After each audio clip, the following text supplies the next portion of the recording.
Welcome. Hi, this is the Instant Shakespeare Company, and today we are reading the very first play in the first folio, The Tempest.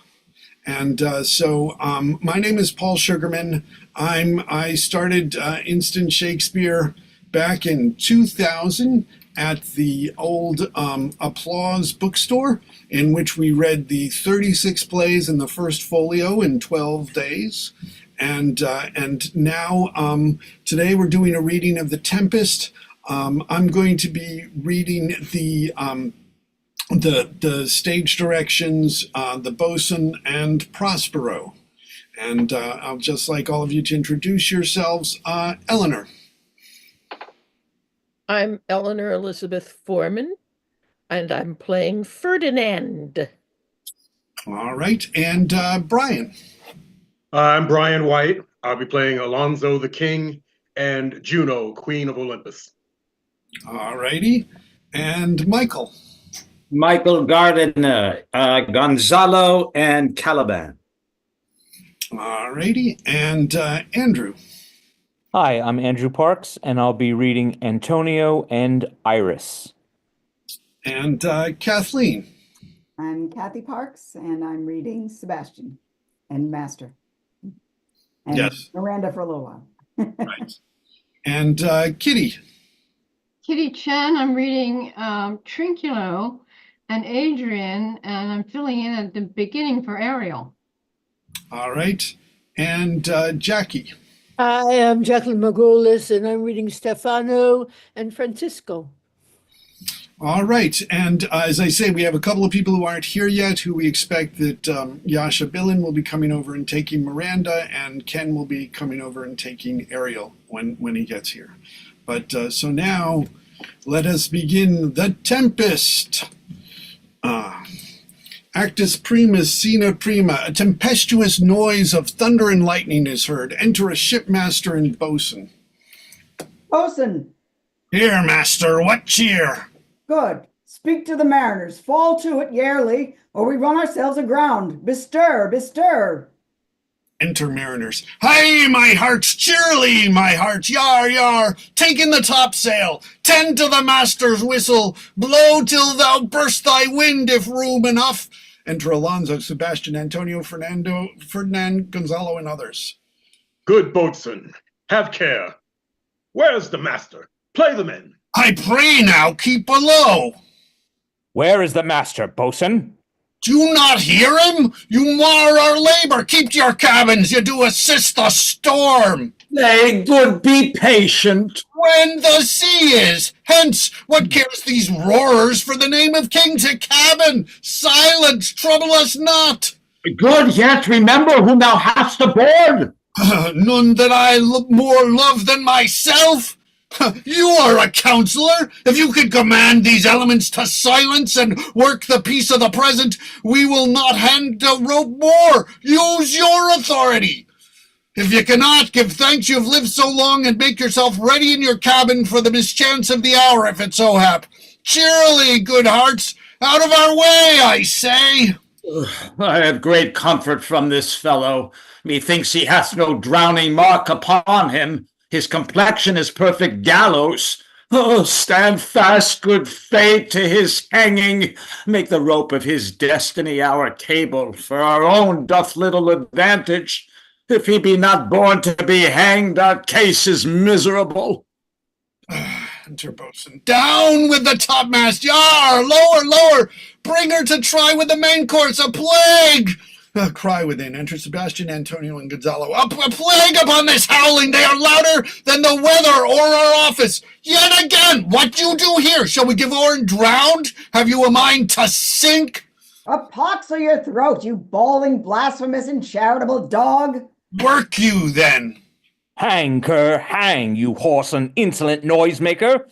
We are less afraid to be drowned than thou art. I'll warn him for drowning, though the ship are no stronger than a nutshell, and as leaky as an unstaunched wench. Lay her a hold, and I'll set off two courses again. Lay her off. Enter mariner's wet. All lost to prayers, all lost. What, must our mouths be cold? Oh, the king and prince at prayers. Let's assist them, for our cases as theirs. I'm out of patience. We are merely cheated of our lives by drunkards. Oh. This wide-chopped rascal, would thou mightest lie drowning the washing of 10 tides. Oh, no. He'll be hanged yet, though every drop of water swear against it, and gape at which to glass him. A confused cry noise within. Mercy on us, we split! Farewell, my wife and children. Farewell, brother, we split, we split. Let's all sink with the king. Let's take leave of him.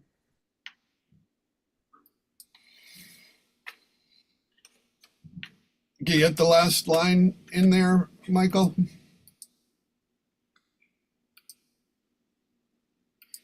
We split. Is that it? No, now I would give 1,000 furloughs. Huh? As Gonzalo, your last line in the scene. Now would I give it? Place, I'm sorry. Something happened to my computer, my battery. What page? 4. Thank you. Now would I give 1,000 furlongs of sea for an acre of barren ground? Long heath, brown furs, anything. The wills above be done, but I would fain die a dry death. Exit Sina Secunda. Enter Miranda and Prospero.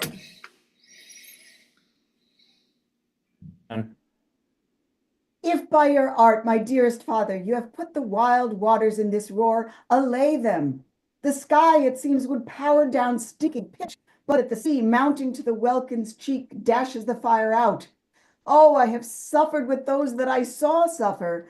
A brave vessel, who had no doubt some noble creature in her, dashed all to pieces. Oh, the cry did knock against my very heart. Poor souls, they perished. Had I been any god of power, I would have sunk the sea within the earth, or ere it should the good ship so have swallowed, and the fraughting souls within her. Be collected. No more amazement. Tell your piteous heart there's no harm done. Oh, woe the day! No harm. I have done nothing but in care of thee, my dear one, thee, my daughter, who art ignorant of what thou art, not knowing of whence I am, nor that I am more better than Prospero, master of a full poor cell, and thy no greater father. More to know did ever meddle with my thoughts. 'Tis time I should inform thee farther. Lend thy hand and pluck my magic garment from me. So, lie there, my art. Wipe thou thine eyes, have comfort. The direful spectacle of the rack which touched the very virtue of compassion in thee, I have with such provision in mine art so safely ordered, that there is no soul, no, not so much perdition as a hair betid to any creature in the vessel which thou heardst cry, which thou sawest sink. Sit down, for thou must now know farther. You have often begun to tell me what I am, but stopped and left me to a bootless inquisition, concluding, stay, not yet. The hour is now come. The very minute bids thee ope thine ear. Obey and be attentive. Canst thou remember a time before we came unto this cell? I do not think thou canst, for then thou wast not out 3 years old. Certainly, sir, I can. By what? By any other house or person? Of anything the image, tell me that hath kept with thy remembrance. 'Tis far off, and rather like a dream than an assurance that my remembrance warrants. Had I not 4 or 5 women once that tended me? Thou hadst, and more, Miranda. But how is it that this lives in thy mind? What seest thou else in the dark backward and abysm of time? If thou rememberest aught ere thou camest here, how thou camest here thou mayest. But that I do not. 12 years since, Miranda, 12 years since, thy father was the Duke of Milan and a prince of power. Sir, you are not my father?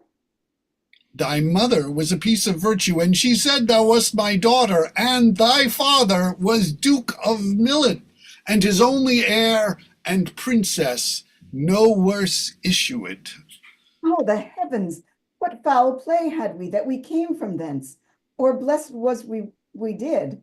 Both, my girl, by foul play, as thou sayest, were we heaved thence, but blessedly holped hither. Oh, my heart bleeds to think of the teen that I have turned to, which is from my remembrance. Please you, father. My brother and thy uncle, called Antonio, I pray thee, mark me, that a brother should be so perfidious.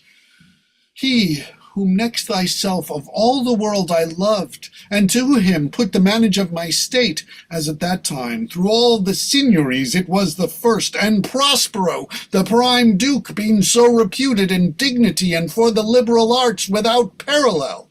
Those being all my study, the government I cast upon my brother, and to my state grew stranger, being transported and wrapped in secret studies. Thy false uncle, dost thou attend me? Sir, most heedfully. Being once perfected, how to grant suits and how to deny them, who to advance and who to trash for o'ertopping, new created the creatures that were mine, I say, or changed them, or else new formed them, having both the key of officer and office, set all hearts in the state to what tune pleased his ear, that now he was the ivy which hid my princely trunk and sucked my verdure out on it. Thou attend'st not. Good sir, I do. I pray thee, mark me. I, thus neglecting worldly ends, all dedicated to closeness and the bettering of my mind, with that which but by being so retired or prized all popular rate, in my false brother awaked an evil nature, and my trust, like a good parent, did beget of him a falsehood in its contrary as great as my trust was, which had indeed no limit, a confidence sans bound. He, being thus lorded, not only with what my revenue yielded, but what my power might else exact, like one who, having into truth by telling of it, make such a sinner of his memory to credit his own lie, he did believe he was indeed the duke, out of the substitution and executing the outward face of royalty with all prerogative. Hence his ambition growing. Dost thou hear? Your tale, sir, would cure deafness. To have no screens between this part he played and him he played it for, he needs will be absolute Milan. Me, poor man, my library was dukedom large enough. Of temporal royalties he thinks me now incapable. Confederates, so dry he was for sway, with King of Naples, to give him annual tribute, do him homage, subject his coronet to his crown, and bend the dukedom yet unbowed, alas, poor Milan, to most ignoble stooping. Oh, the heavens! Mark the condition in the event, then tell me if this might be a brother. I should sin to think but noble of my grandmother. Good wombs have borne bad sons. Now the condition. The King of Naples, being an enemy to me inveterate, hearkens my brother's suit, which was that he, in lieu of the premises of homage, and I know not how much tribute, should presently extirpate me and mine out of this dukedom, and confer fair Milan with all the honors on my brother. Whereon a treacherous army levied, one midnight fated to the purpose, did Antonio open the gates of Milan, and in the dead of darkness the ministers for the purpose hurried thence, me and thy crying self. Alack for pity! I, not remembering how I cried out then, will cry it o'er again. It is a hint that rings mine eyes to it. Hear me a little further, and then I'll bring thee to the present business, which now's upon us, without the which this story were most impertinent. Wherefore did they not that hour destroy us? Well demanded, wench. My tale provokes that question. Dear, they durst not. So dear the love my people bore me, nor set a mark so bloody on the business, but with colours fairer painted their foul ends. In few, they hurried us aboard a bark, bore us some leagues to sea, where they prepared a rotten carcass of a butt, not rigged, nor tackle, sail, nor mast. The very rats instinctively have quit it. There they hoist us, to cry to the sea that roared to us, to sigh to the winds, whose pity sighing back again did us but loving wrong. Alack, what trouble was I then to you? Oh, a cherubin thou wast that did preserve me. Thou didst smile, infused with a fortitude from heaven. When I have decked the sea with drops full salt, under my burthen groaned, which raised in me an undergoing stomach to bear up against what should ensue. How came we ashore? By providence divine, some food we had, and some fresh water, that a noble Neapolitan, Gonzalo, out of his charity, who being then appointed master of this design, did give us, with rich garments, linen, stuffs, and necessaries, which since have steaded much.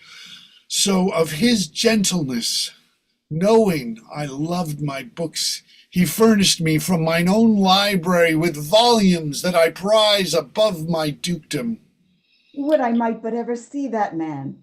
Now I arise. Sit still and hear the last of our sea sorrow. Here in this island we arrived, and here have I, thy schoolmaster, made thee more profit than other princess can that have more time for vainer hours, and tutors not so careful. Heavens thank you for it.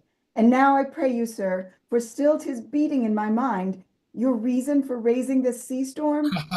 No, thus far forth, by accident most strange, bountiful fortune, now, my dear lady, hath mine enemies brought to this shore, and by my prescience I find my zenith doth depend upon a most auspicious star, whose influence, if now I court not, but omit my fortunes, will ever after droop. Here, cease more questions. Thou art inclined to sleep. 'Tis a good dullness, and give it way. I know thou canst not choose. Come away, servant, come. I am ready now. Approach, my Ariel, come. Oh, All hey. hail, Yes. great master, grave sir, hail. Oh, I come to answer thy best pleasure, be it to fly, to swim, to dive into the fire, to ride on the curled clouds, to thy strong bidding, task Ariel in all his quality. Hast thou, spirit, performed to point the tempest that I bade thee? To every article. I boarded the king's ship, now on the beak, now in the waist, the deck, in every cabin I flamed amazement. Sometime I divide and burn in many places. On the topmast, the yards and bowsprit, would I flame distinctly, then meet and join Jove's lightning, the precursors of the dreadful thunderclaps, more momentary and sight outrunning, were not. The fire and cracks of sulphurous roaring, the most mighty Neptune seemed to besiege, and make his bold waves tremble, yea, his dread trident shake. My brave spirit, who was so firm, so constant, that this coil would not infect his reason? Not her soul, but felt a fever of the mad, and played some tricks of desperation. All but mariners plunged in the foaming brine, and quit the vessel, then all afire with me. The king's son Ferdinand, with hair upstaring, then like reeds, not hair, was the first man that leapt, cried, Hell is empty, and all the devils are here. Why, that's my spirit. But was not this nigh shore? Close by, my master. But are they, Ariel, safe? Not a hair perished. On their sustaining garments not a blemish, but fresher than before. And as thou badst me in troops, I have dispersed them about the isle.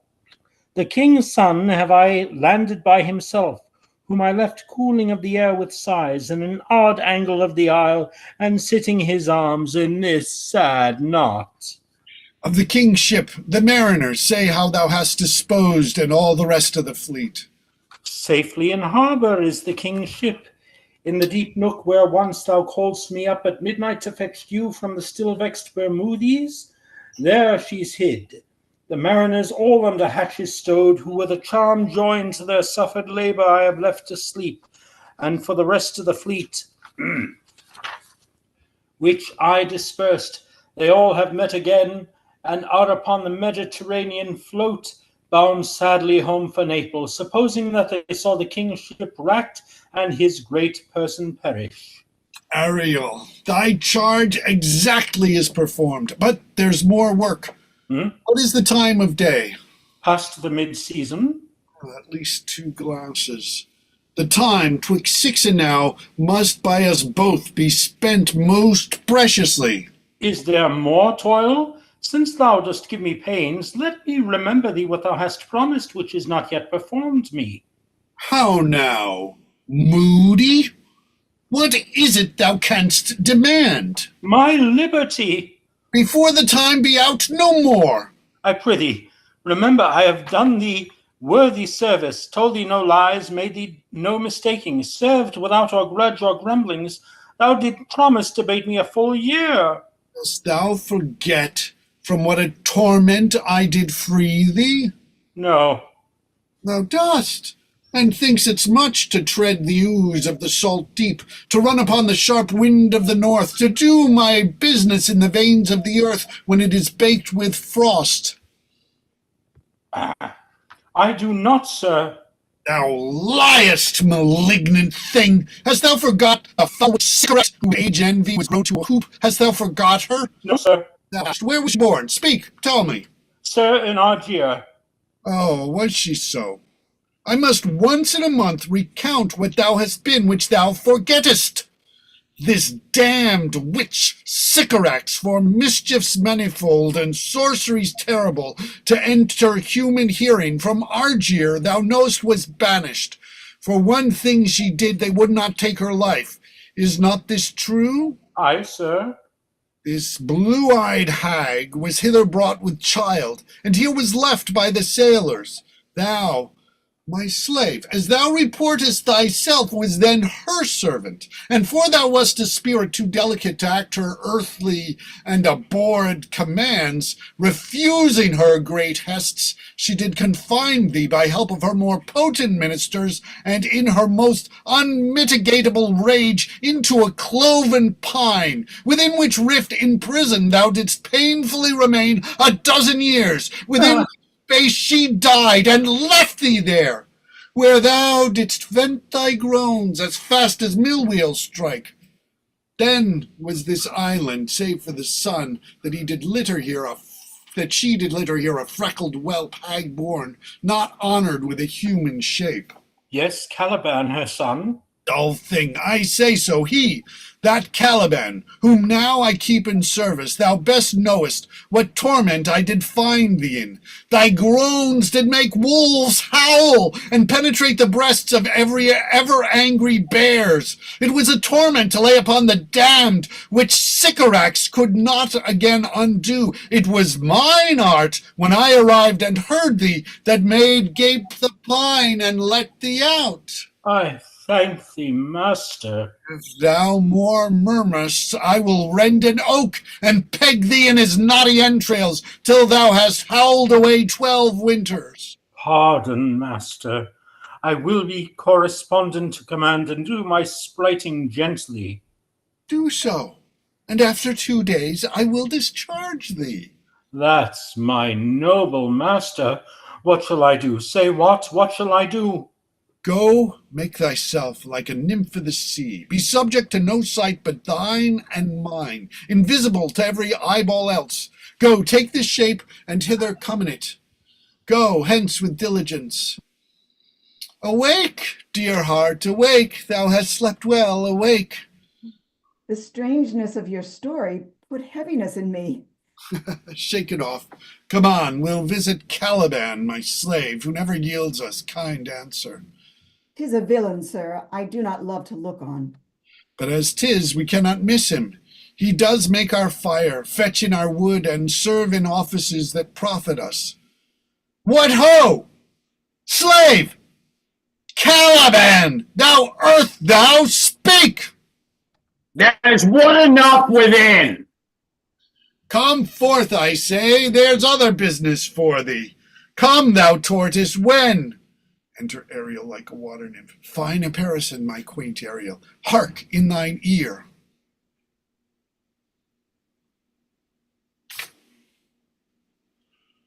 Lord, it shall be done.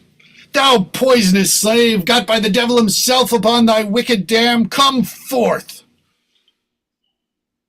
As wicked do as ere my mother brushed with raven's feather from unwholesome fen drop on ya both. A south wind's west blow on ya and blister you all over. For this be sure tonight thou shalt have cramps, side stitches that shall pen thy breath up. Urchins shall for that vast of night when they may work all exercise on thee. Thou shalt be pinched as thick as honeycomb, each pinch more stinging than bees that mate. I must eat my dinner. This island's mine by Sycorax, my mother, which thou takest from me. When thou camest first, thou strokest me, and made much of me, wouldst give me water with berries in it, and teach me how to name the bigger light, and how the less that burned by day and night. And then I loved thee, and showed thee all the qualities of the isle, the fresh sprigs, brine pits, barren place, and fertile. Cursed be I that I did so. All the charms of Sycorax, toads, beads, backslide on you, for I am all the subjects that you have, which first was mine own king. And here you stine me in this rock while you dost keep me from the rest of the island. Thou most lying slave, whom stripes may move, not kindness. I have used thee, filth as thou art, with humane care, and lodged thee in mine own cell, till thou didst seek to violate the honor of my child. What I have been done? Oh, just prevent me. I had peopled else this isle with Calimans. Abhorred slave, which any print of goodness wilt not take, being capable of all ill. I pitied thee, took pains to make thee speak, taught thee each hour one thing or other, when thou didst not, savage, know thine own meaning, but wouldst gabble like a thing most brutish. I endowed thy purposes with words that made them known, but thy vile race, though thou didst learn, and had that in it, which good natures could not abide to be with, therefore wast thou deservedly confined into this rock, who hadst deserved more than a prison. You taught me language, and my profit on it is I know how to curse. The red plague rid you for learning me your language. Hag seed, hence! Fetch us in fuel, and be quick, thou art best, to answer other business. Shrugg'st thou malice? If thou neglect'st, or dost unwillingly what I command, I'll rack thee with old cramps, fill all thy bones with aches, make thee roar, that beasts shall tremble at thy din. Oh, pray thee, I must obey. His art of such power would control my damned good god Setebos and make a vessel of him. So, slave, hence. And exit Caliban, enter Ferdinand and Ariel, invisibly playing and singing. Come unto these yellow sands, and then take hands. Curtsied when you have, and kissed the wild waves' whist. Foot it featly here and there, and sweet sprites bear the burden. Hark, hark, ow, ow! The watchdogs bark, ow, ow! Hark, hark, I hear the strain of strutting Chanticleer cry cock-a-doodle-doo. Where should this music be? In the air or the earth? It sounds no more. And sure it waits upon some god of the island, sitting on a bank, weeping against the king, my father's wrack. This music crept by me upon the waters, allaying both their fury and my passion with its sweet air. Thence I have followed it or it hath drawn me rather, but 'tis gone. No, it begins again. Full fathom 5 thy father lies, of his bones are coral made, those are pearls that were his eyes, nothing of him that doth fade, but doth suffer a sea change into something rich and strange. See nymphs hourly ring his knell, ding dong, hark now I hear them, ding dong bell. The ditty does remember my drowned father. This is no mortal business, nor no sound the earth owes. I hear it now above me. The fringed curtains of thine eye advance, and say what thou seest yond. What is it? A spirit? Look how it looks about. Believe me, sir, it carries a brave form, but 'tis a spirit. No, wench, it eats and sleeps, and hath such senses as we have. Such, this gallant which thou seest was in the rack, and but he's something stained with grief, that's beauty's canker. Thou mightst call him a goodly person. He hath lost his fellows, and strays about to find him. I might call him a thing divine, for nothing natural I ever saw so noble. Goes on, I see, as my soul prompts it. Spirit, fine spirit, I'll free thee within 2 days for this. Ah, most sure the goddess on whom these airs attend, vouchsafe my prayer may know, if you remain upon this island, and that you will some good instruction give, how I may bear me hence. My prime request, which I do last pronounce, is, oh, you wonder, if you be maid or no. No wonder, sir, but certainly a maid. My language? Heavens! I am the best of them that speak this speech, were I but where 'tis spoken. How? The best? What wert thou if the King of Naples heard thee? A single thing as I am now, that wonders to hear thee speak of Naples. He does hear me, and that he does, I weep. Myself am Naples, who with mine eyes, never since at ebb, beheld the king my father racked. Alack for mercy! Yes, faith, and all his lords, the Duke of Milan, and his brave son being twain. The Duke of Milan and his more braver daughter can control thee, if now 'twere fit to do it. At the first sight they have changed eyes. Delicate Ariel, I'll set thee free for this. A word, good sir. I fear you have done yourself some wrong. A word. Why speaks my father so ungently? This is the third man that e'er I saw, the first that e'er I sighed for. Pity move my father to be ending in my way, inclined in my way. Oh, if a virgin, and your affection not gone forth, I'll make you the Queen of Naples. Soft, sir, one word more. They are both in either's powers, but this swift business I must uneasy make, lest too light winning make the prize light. One word more. I charge thee that thou attend me. Thou dost here usurp the name thou owest not, and hast put thyself upon this island as a spy, to win it from me, the lord on it. No, as I am a man. There's nothing ill can dwell in such a temple. If the ill spirit have so fair a house, good things will strive to dwell in it. Follow me, and speak not you for him. He's a traitor. Come, I'll manacle thy neck and feet together. Sea water shalt thou drink. Thy food shall be the fresh brook mussels, withered roots and husks, wherein the acorn cradle. Follow. No, I will resist such entertainment till mine enemy has more power. Oh, dear father, make not too rash a trial of him, for he's gentle and not fearful. What, I say, my foot, my tutor? Put thy sword up, traitor, who makest a show but dares not strike.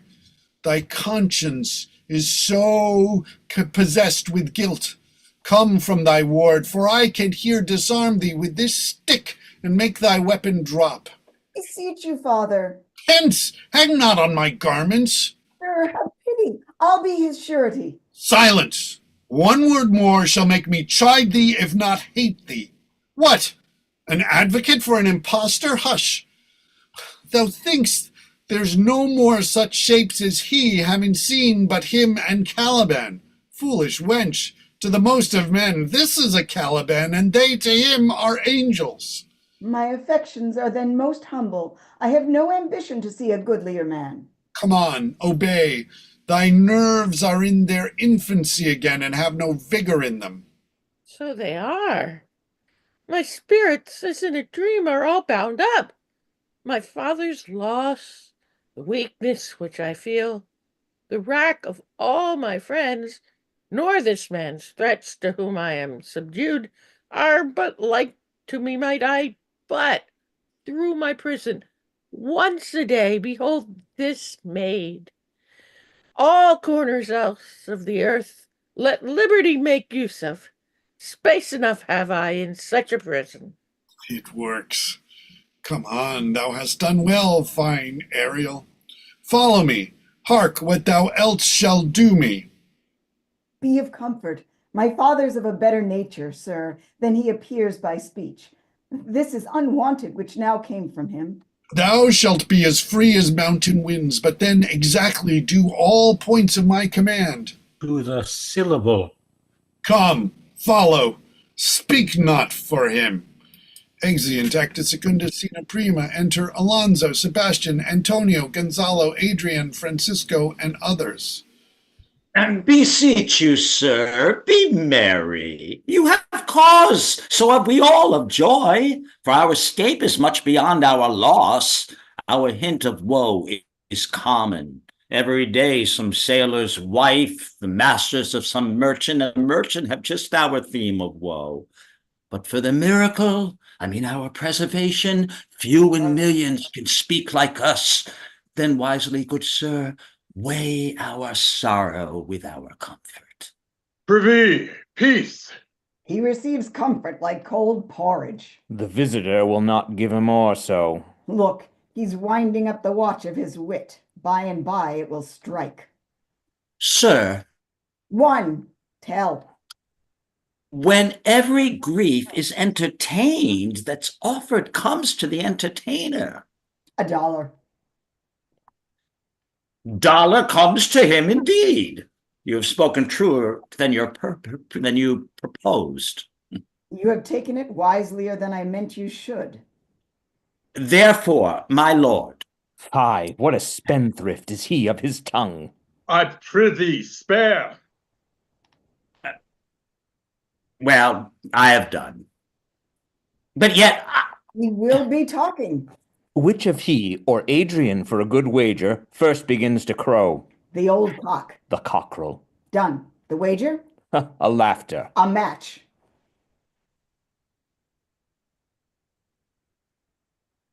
Adrian? Though this island seemed to be a desert, Ha ha ha. So you're paid. uninhabitable and almost inaccessible. Yet. Yet He could not miss it. it must needs be of subtle, tender, and delicate temperance. Temperance was a delicate wench. Aye, and as subtle as he most learnedly delivered. Oh, the air breathes upon us here most sweetly. As if it had lungs, and rotten ones. Or as 'twere perfumed by a fen. here is everything advantageous to life. True, save means to live. Of that there's none, or little. How lush and lusty the grass looks. How green. The ground indeed is tawny. With an eye of green in it. He misses not much. No, he doth but mistake the truth totally. But the rarity of it is, which is almost beyond credit. As many vouched rarities are. That our garments being, as they were, drenched in the sea, whole withstanding not their freshness and glosses, being rather new dyed than stained with salt water. If but one of his pockets could speak, would it not say he lies? Aye, or very falsely pocket up his report. Methinks our garments are now as fresh as when we put them on first in Afrique, at the marriage of the king's fair daughter Claribel to the king of Tunis. 'Twas a sweet marriage, and we prosper well in our return. Tunis was never graced before with such a paragon to their queen. Oh, not since Widow Dido's time. Widow? A pox of that. How came that widow in? Widow Dido. What if he had said widower Aeneas, too? Good Lord, how you take it. Widow Dido, said you. You make me study of that. She was of Carthage, not of Tunis. This, sir, was Carthage. Carthage? Yes, I assure you, Carthage.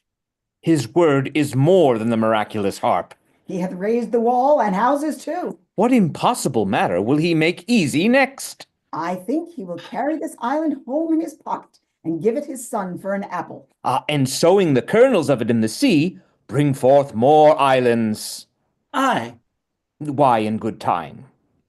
Sir, we were talking that our garments seem now as fresh as when we were at Tunis at the marriage of your daughter, who is now queen. And the rarest that e'er came there. Bait, I beseech you, Widow Dido. Oh, Widow Dido. Aye, Widow Dido.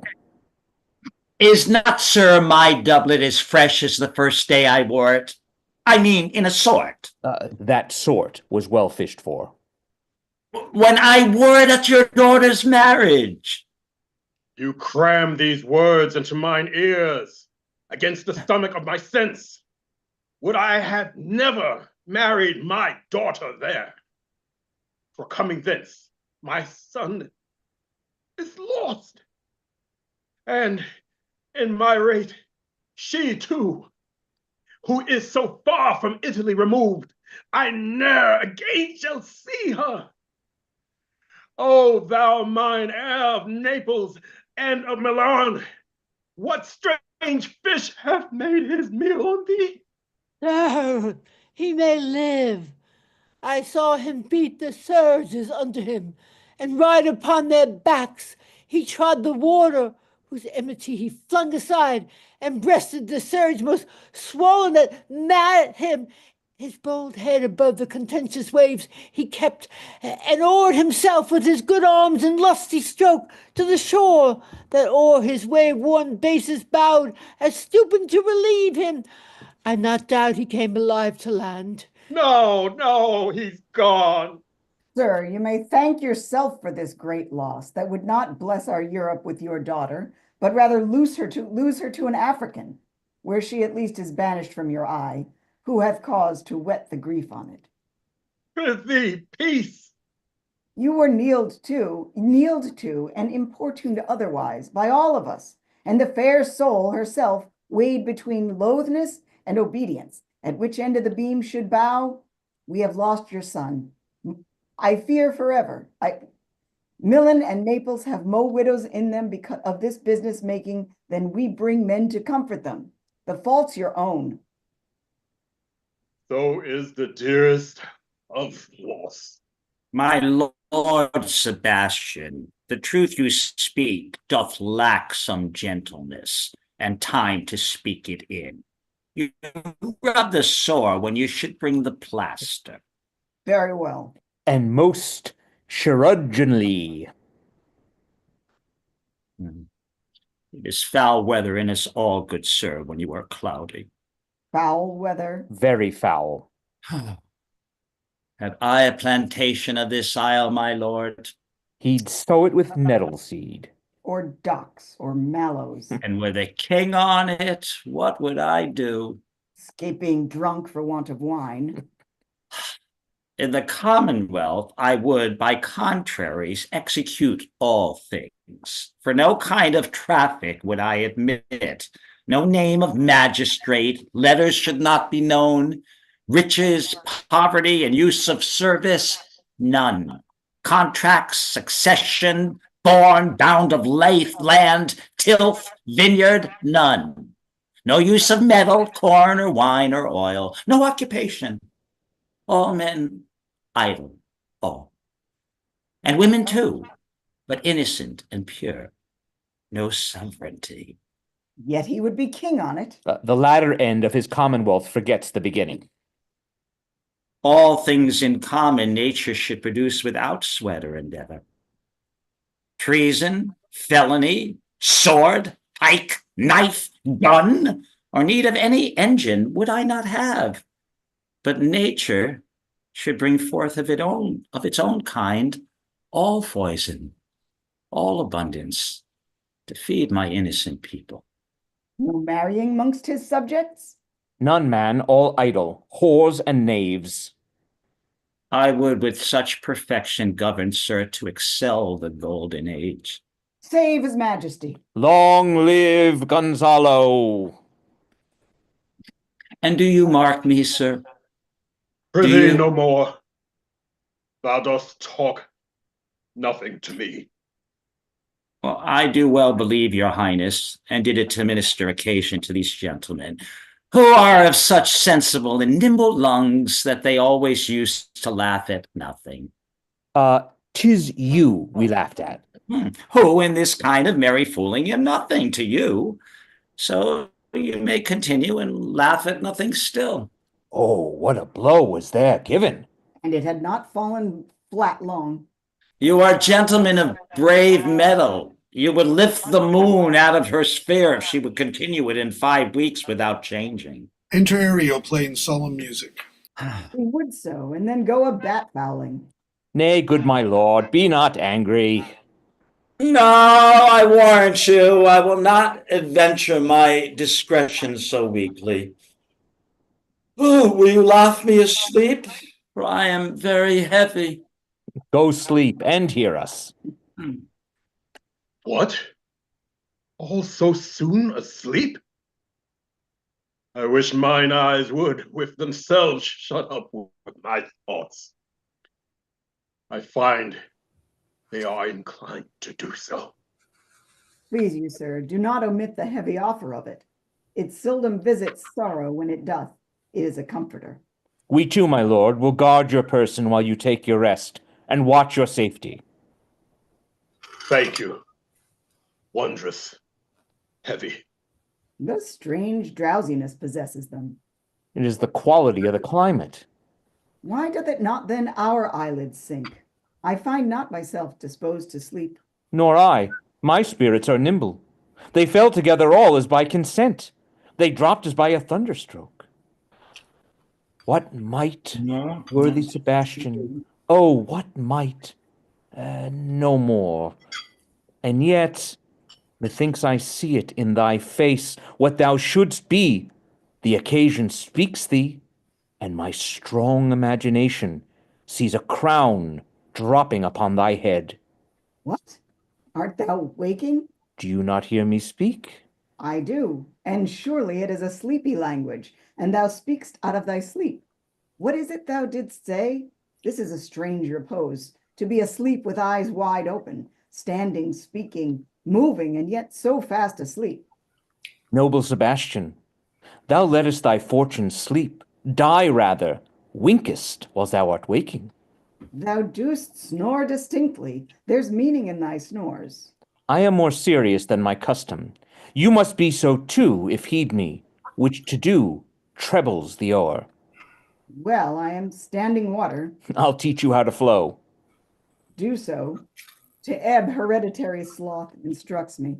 Oh, if you but knew how you the purpose cherish whilst thus you mock it, how in stripping it you more invest it. Ebbing men indeed most often do so near the bottom run by their own fear or sloth. Prithee, say on. The setting of thine eye and cheek proclaim a matter from thee, and a birth indeed which throws me much to yield. Thus, sir, although this lord of weak remembrance, this host shall be of as little memory when he is earthed, hath here almost persuaded, for he's a spirit of persuasion, only professes to persuade, the king his son's alive. 'Tis as impossible that he's undrowned as he that sleeps here swims. I have no hope that he's undrowned. Oh, out of that no hope, what great hope have you? No hope that way is another way so high a hope that even ambition cannot pierce a wink beyond, but doubt discovery there. Will you grant with me that Ferdinand is drowned? He's gone. Then tell me, who's the next heir of Naples? Claribel. She that is queen of Tunis, she that dwells 10 leagues beyond man's life, she that from Naples can have no note unless the sun were post. The man in the moon's too slow, till newborn chins be rough and razorable. She that from whom we all were sea swallowed, though some cast again, and by that destiny to perform an act whereof what's past is prologue, what to come in yours and my discharge. What stuff is this? How say you? 'Tis true my brother's daughter's queen of Tunis. So is she heir of Naples, twixt which regions there is some space. A space whose every cubit seems to cry out, how shall that Claribel measure us back to Naples? Keep in Tunis, and let Sebastian wake. Say this were death that now hath seized them. Why, they were no worse than now they are. There can be that rule Naples as well as he that sleeps. Lords that can prate as amply and unnecessarily as this Gonzalo. I myself could make a chough of his deep chat. Oh, that you bore the mind that I do. What a sleep were this for your advancement. Do you understand me? Methinks I do. And how does your content tender your own good fortune? I remember you did supplant your brother Prospero. True. Look how well my garments sit upon me, much feeter than before. My brother's servants were then my fellows, now they are my men. But for your conscience. Aye, sir, where lies that? If 'twere a kibe, 'twould put me to my slipper. But I feel not this deity in my bosom. 20 consciences that stand twixt me and Milan, candid be they, and melt ere they molest. Here lies your brother, no better than the earth he lies upon. If he were that which now he's like, that's dead, whom I, with this obedient steel, 3 inches of it can lay to bed forever, whiles you doing thus to the perpetual wink, for I might put this ancient morsel, this Sir Prudence, who should not upbraid our course. For all the rest, they'll take suggestion as a cat laps milk. They'll tell the clock to any business that we say befits the hour. Thy case, dear friend, shall be my president. As thou gotst Milan, I'll come by Naples. Draw thy sword. One stroke shall free thee from the tribute which thou payest, and I, the king, shall love thee. Draw together, and when I rear my hand, do you the like to fall it on Gonzalo. Oh, but one word. Enter Ariel with music and song. My master through his art foresees the danger that you his friend are in, and sends me forth, for else his project dies, to keep them living. While you here do snoring lie, open-eyed conspiracy his time doth take. If of life you keep a care, shake off slumber and beware. Awake, awake! Then let us both be sudden. Oh, now, good angels, preserve the king. Why, hold, awake? Why are you drawn? Wherefore this ghastly looking? What's the matter? Whilst we stood here securing your repose, even now we heard a hollow burst of bellowing like bulls, or rather lions. Did it not wake you? It struck mine ear most terribly. I heard nothing. Oh, 'twas a din to fright a monster's ear, to make an earthquake. Sure it was the roar of a whole herd of lions. Heard you this, Gonzalo? Oh, upon mine honor, sir, I heard a humming, and that a strange one too, which did awake me. I shake you, sir, and cried as mine eyes opened, I saw their weapons drawn. There was a noise that verily 'tis best we stand upon our guide, or that we quit this place. Let's draw our weapons. Lead off this ground. and let's make further search for my poor son. Oh, heavens, keep him from these beasts, for he is sure in this island. Lead away! Prospero, my lord, shall know what I have done. So, king, go safely on to seek thy son. Exeat sine secunda, enter Caliban with a burden of wood, a noise of thunder heard. All the infections that the sun sucks up from bogs, fens, flats on Prospero fall, and make him by Ishmael a disease. His spirits hear me, and I needs must curse. But they'll not pinch me, fright me with urchin shows, pitch me in the mire, nor leave me like a firebrand in the dark, out of my way, unless he bid 'em. But for every trifle that they set upon me, sometimes like apes that mow and chatter at me, and after bite me, then like hedgehogs which lie tumbling in my barefoot way and mount their pricks at my footfall. Sometimes am I all wound with adders, who with cloven tongues doth hiss me into madness. Lo, lo, here comes a spirit of his, and to torment me for bringing wooden slowly. I'll fall flat. Perchance he will not mind me. Here's neither bush nor shrub to bear off any weather of all. And another storm brewing. I hear it sing in the wind. Yon same black cloud, yon huge one, looks like a foul bombard that would shed his liquor. Oh, if it should thunder, as it did before, I know not where to hide my head. Yon same cloud cannot choose but fall by pailfuls. What have we here? A man or a fish? Dead or alive? Fish. He smells like a fish. A very ancient and fish-like smell. A kind of, not of the newest poor John. Yeah, a strange fish.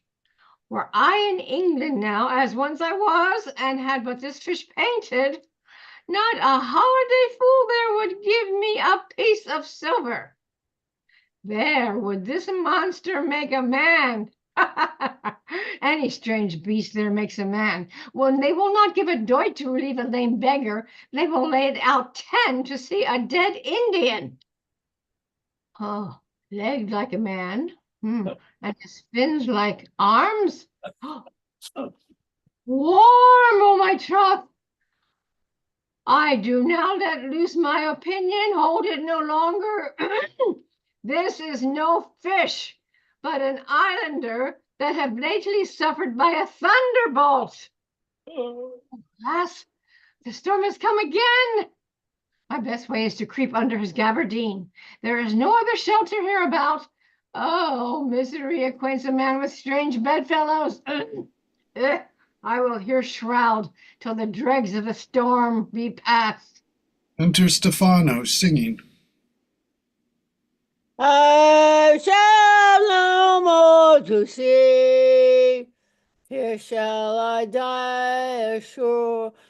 Oh, no, this is a very scurvy tune to sing at a man's funeral. Well, here's my comfort. The swab of the boat, Swain and I, the gunner and the mate, love Moll, Meg, and Marianne, and Marjorie. But none of us cared for Kate, for she had a tongue with a tang. We'd cry to a sailor, go hang. She loved not the savor of tar nor pitch, yet a tailor might scratch her where she did itch. Then to sea, boys, and let her go bang. This is a scurvy tune. Oh, but here's my comfort. Oh, do not torment me! Oh! Oh, what's the matter? Have we devils here? Do you but tricks upon us with savages and men of India? I have not escaped drowning to be afeard now of your 4 legs, for it has been said as proper, a man as ever went on 4 legs cannot make him give ground. And it shall not be said again. Well, Stephano, no, breathes out of his nostrils. The spirit torments me. Oh! Oh, this is some monster of the isle with 4 legs. That's what he's got, as I take it, that ague. Where the devil should he learn our language? I will give him some relief if it be but for that. If I can recover him and keep him tame and get to Naples with him, he's a present for any emperor that ever trod on neat's leather. Oh, do not torment me, prithee. I'll bring my lord home faster. Oh, he's in his fit now, and does not talk after the wisest. He shall taste of my bottle. If he have never drunk wine before, it will go near to remove his fit. If I can recover him and keep him tame, I will not take too much for him. He shall pay for him that hath him, and that soundly. Thou dost me yet but little hurt. Thou wilt to none, I know it by thy trembling. Now prosper works upon thee. Oh, come on, you open your mouth. Here, if that will give language to you, cat. Open your mouth. This will shake your shaking. I can tell you in that sound. You cannot tell who's your friend. Open your chops again.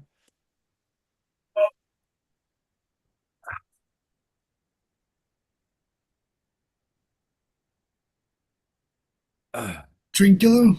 Where? Kitty. I should know that voice. It should be, no, but he is drowned, and these are devils.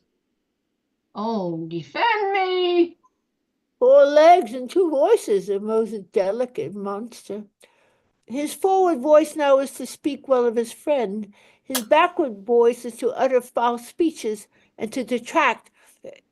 If all the while my bottle will cover him, I will help him. I go. Come on, come, amen. I will pour some in thy other mouth. Stefano? Does thy other mouth call me? Mercy, mercy. This is the devil, no monster. I will leave him. I have no long spoon. Stefano, if thou be Stefano, touch me and speak to me, for I am Trinculo. Be not afeard, thy good friend Trinculo. If thou beest, Trinculo, come pull. Oh, I'll pull thee by the lesser legs, if any be Triculio's legs. Oh, these are his. These are his. Thou art very Triculo indeed. How comest thou be the siege of this moon calf? Can he then Triculio's? I took him to be killed with a thunderstroke, but art thou not drowned, Stefano? Oh, I hope no, thou art not drowned. Is the storm o'erblown? I hid me under the dead mooncalf's gabardine for fear of the storm. And art thou living, Stefano? Oh, Stefano! Oh, prithee, do not turn me about. My stomach is not constant. These be fine things, and if they be not sprites, that's a brave god and bears celestial liquor. Oh, will how yield didst to thou him. escape? How camest thou hither? Oh, swear by this father how thou camest hither. I escaped upon a butt of sack, which the sailors heaved overboard. By this bottle which I made of the bark of a tree with my own hands, I was cast ashore. I'll swear upon that bottle to be thy true subject, for the liquor is not earthly. Oh, swear then how thou escapest. Swim ashore, man, like a duck. I can swim like a duck, I'll be sworn. Oh, here, kiss the book. Though thou canst swim like a duck, thou art made like a goose. Oh, Stefano, hast any more of this? Oh, the whole, but man, my cellar is in a rock by the seaside where my wine is hid. How on now, Mooncouse? How does thy not go? Hast thou not dropped from heaven? Out of the moon, I do assure you. I was a man of the moon when time was. I have seen thee in her, and I do adore thee. My mistress showed me thee, and thy dog, and thy bush. Oh, come swear to that, kiss the book. I will furnish it now with new contents. Swear! Why, this good light, this is a very shallow monster. I afeared of him? Oh, a very weak monster. The man in the moon? A most poor, credulous monster. Oh, I'll well-dressed show monster thee, in suit. I'll show thee every fertile inch of the island, and I will kiss thy foot. I prithee, be my God. By this light, a most perfidious and drunken monster. Whence God's asleep, he'll rob his bottle. I'll kiss thy foot. I'll swear myself to thy subject. Come on then, down and swear. I shall laugh myself to death at this puppy-headed monster. Oh, a most scurvy monster. I could find it in my heart to beat him. Oh, come on, kiss. But that the poor monster's in drink. An abominable monster. I'll show thee the best springs. I'll pluck thee berries. I'll fish for thee and get thee wood enough. A plague upon the tyrant that I serve. I'll bear him no more sticks, but follow thee, thou wondrous man. Most ridiculous monster to make a wonder of a poor drunkard. I prithee, let me bring thee where crabs grow, and I with my long nails will dig thee pig nuts, show thee a jay's nest, and instruct thee how to snare the nimble marmoset. I'll bring thee to clustering filberts, and sometimes I'll get thee young scammels from the rock. Wilt thou go with me? I prithee need now lead the way without any more talking. Chicolo, the king and all our company else have been drowned. We will inherit here. Here, bear my bottle. Follow Chicolo. We'll fill him up by and by again. Oh. Farewell, master. Farewell, farewell. A howling monster. A drunken monster. No more dams, I'll make for fish, no fetching, firing, yet requiring, nor scrape, tentering, nor wash dish. Ban, counterman, has a new master, get a new man. Freedom, high day, high day. Freedom, freedom, high day, freedom. Monster, lead the way. Exeunt, actus tertius scena prima. Enter Ferdinand bearing a log.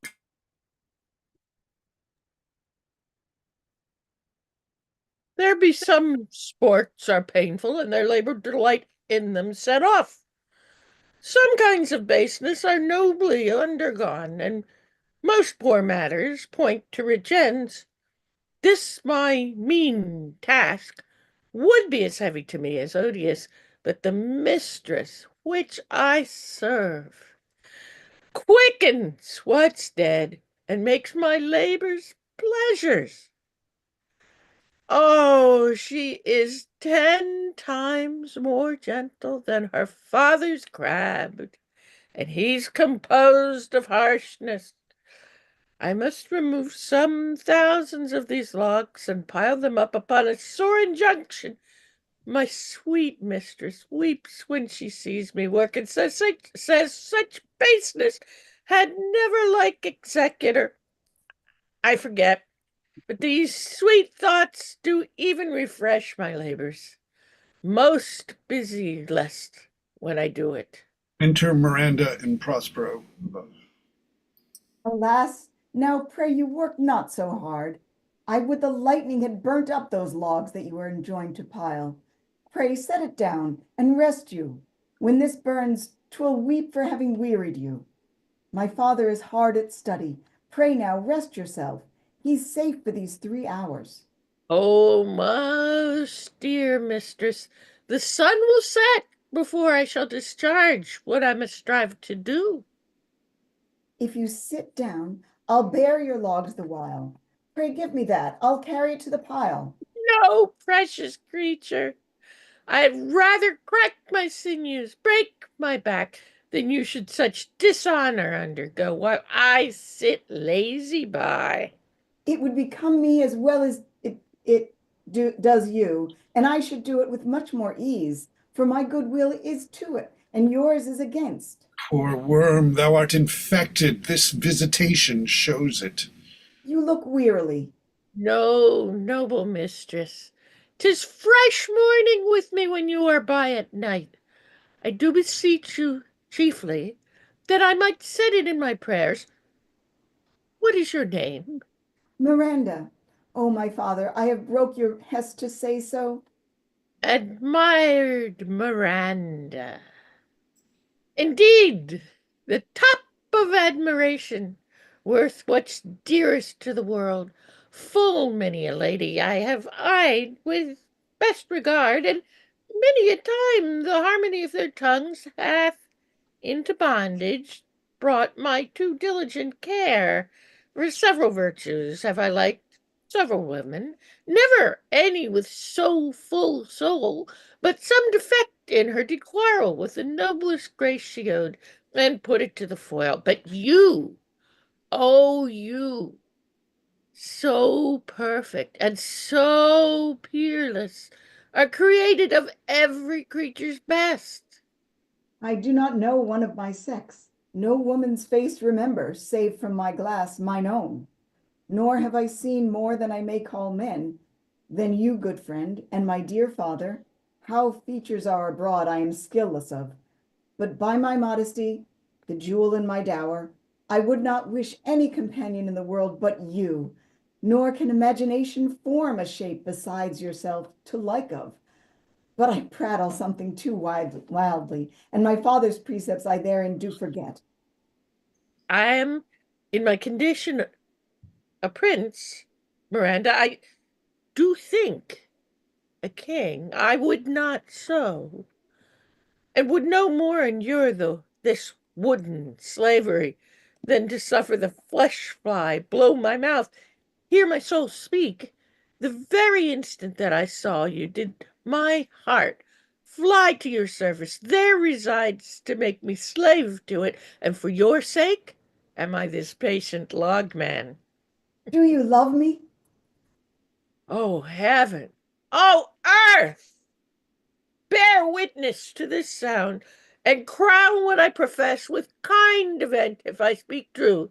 If wholly invert what best is boded me to mischief, I beyond all limit of what else in the world do love, prize, honor you. I'm a fool to weep at what I am glad of. Fair encounter of two most rare affections. Heavens rain grace on that which breeds between 'em. Wherefore weep you? At mine unworthiness, that dare not offer what I desire to give, and much less take what I shall die to want. But this is trifling, and all the more it seeks to hide itself. The bigger bulk it shows. Hence bashful cunning, and prompt me plain and holy innocence. I am your wife if you will marry me. If not, I'll die your maid. To be your fellow, you may deny me, but I'll be your servant whether you will or no. My mistress, dearest, and I thus humble ever. My husband, then? I, with a heart as willing as bondage air of freedom. Here's my hand. And mine, with my heart in it. And now farewell till half an hour hence.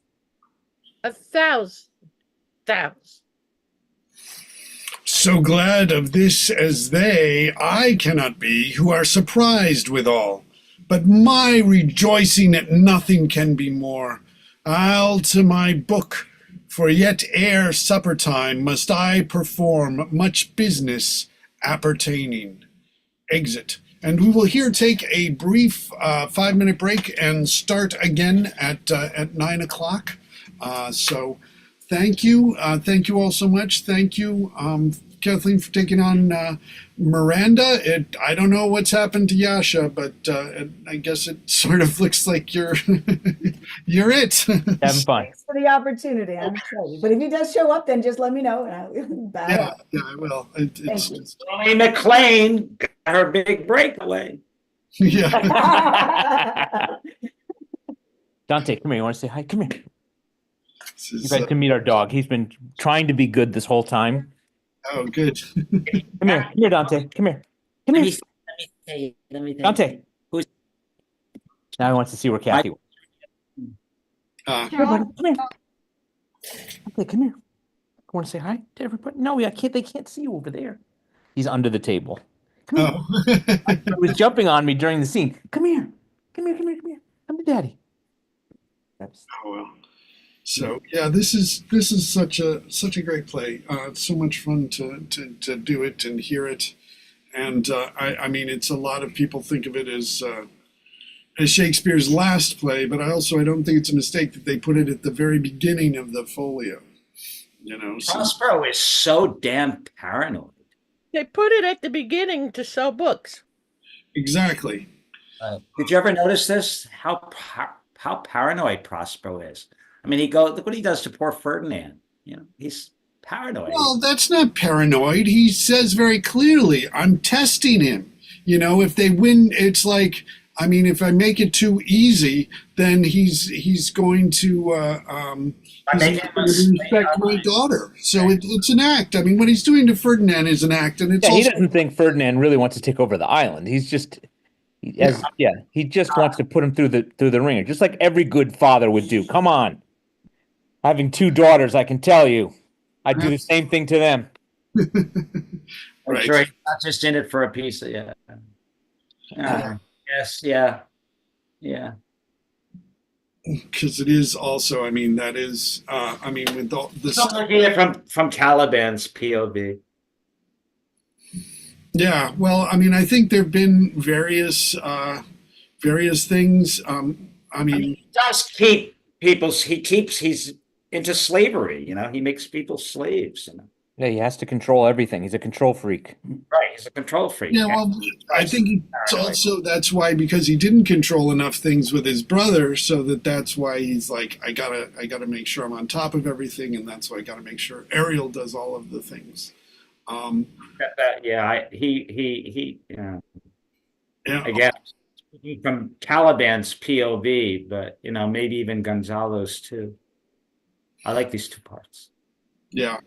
Yeah, no, they're a lot of fun, and there's also the sort of the Hogarth Shakespeare series where they did sort of novels based on various things, and the one they did for Tempest was Hagseed by Margaret Atwood, which was sort of a kind of like a contemporary story with the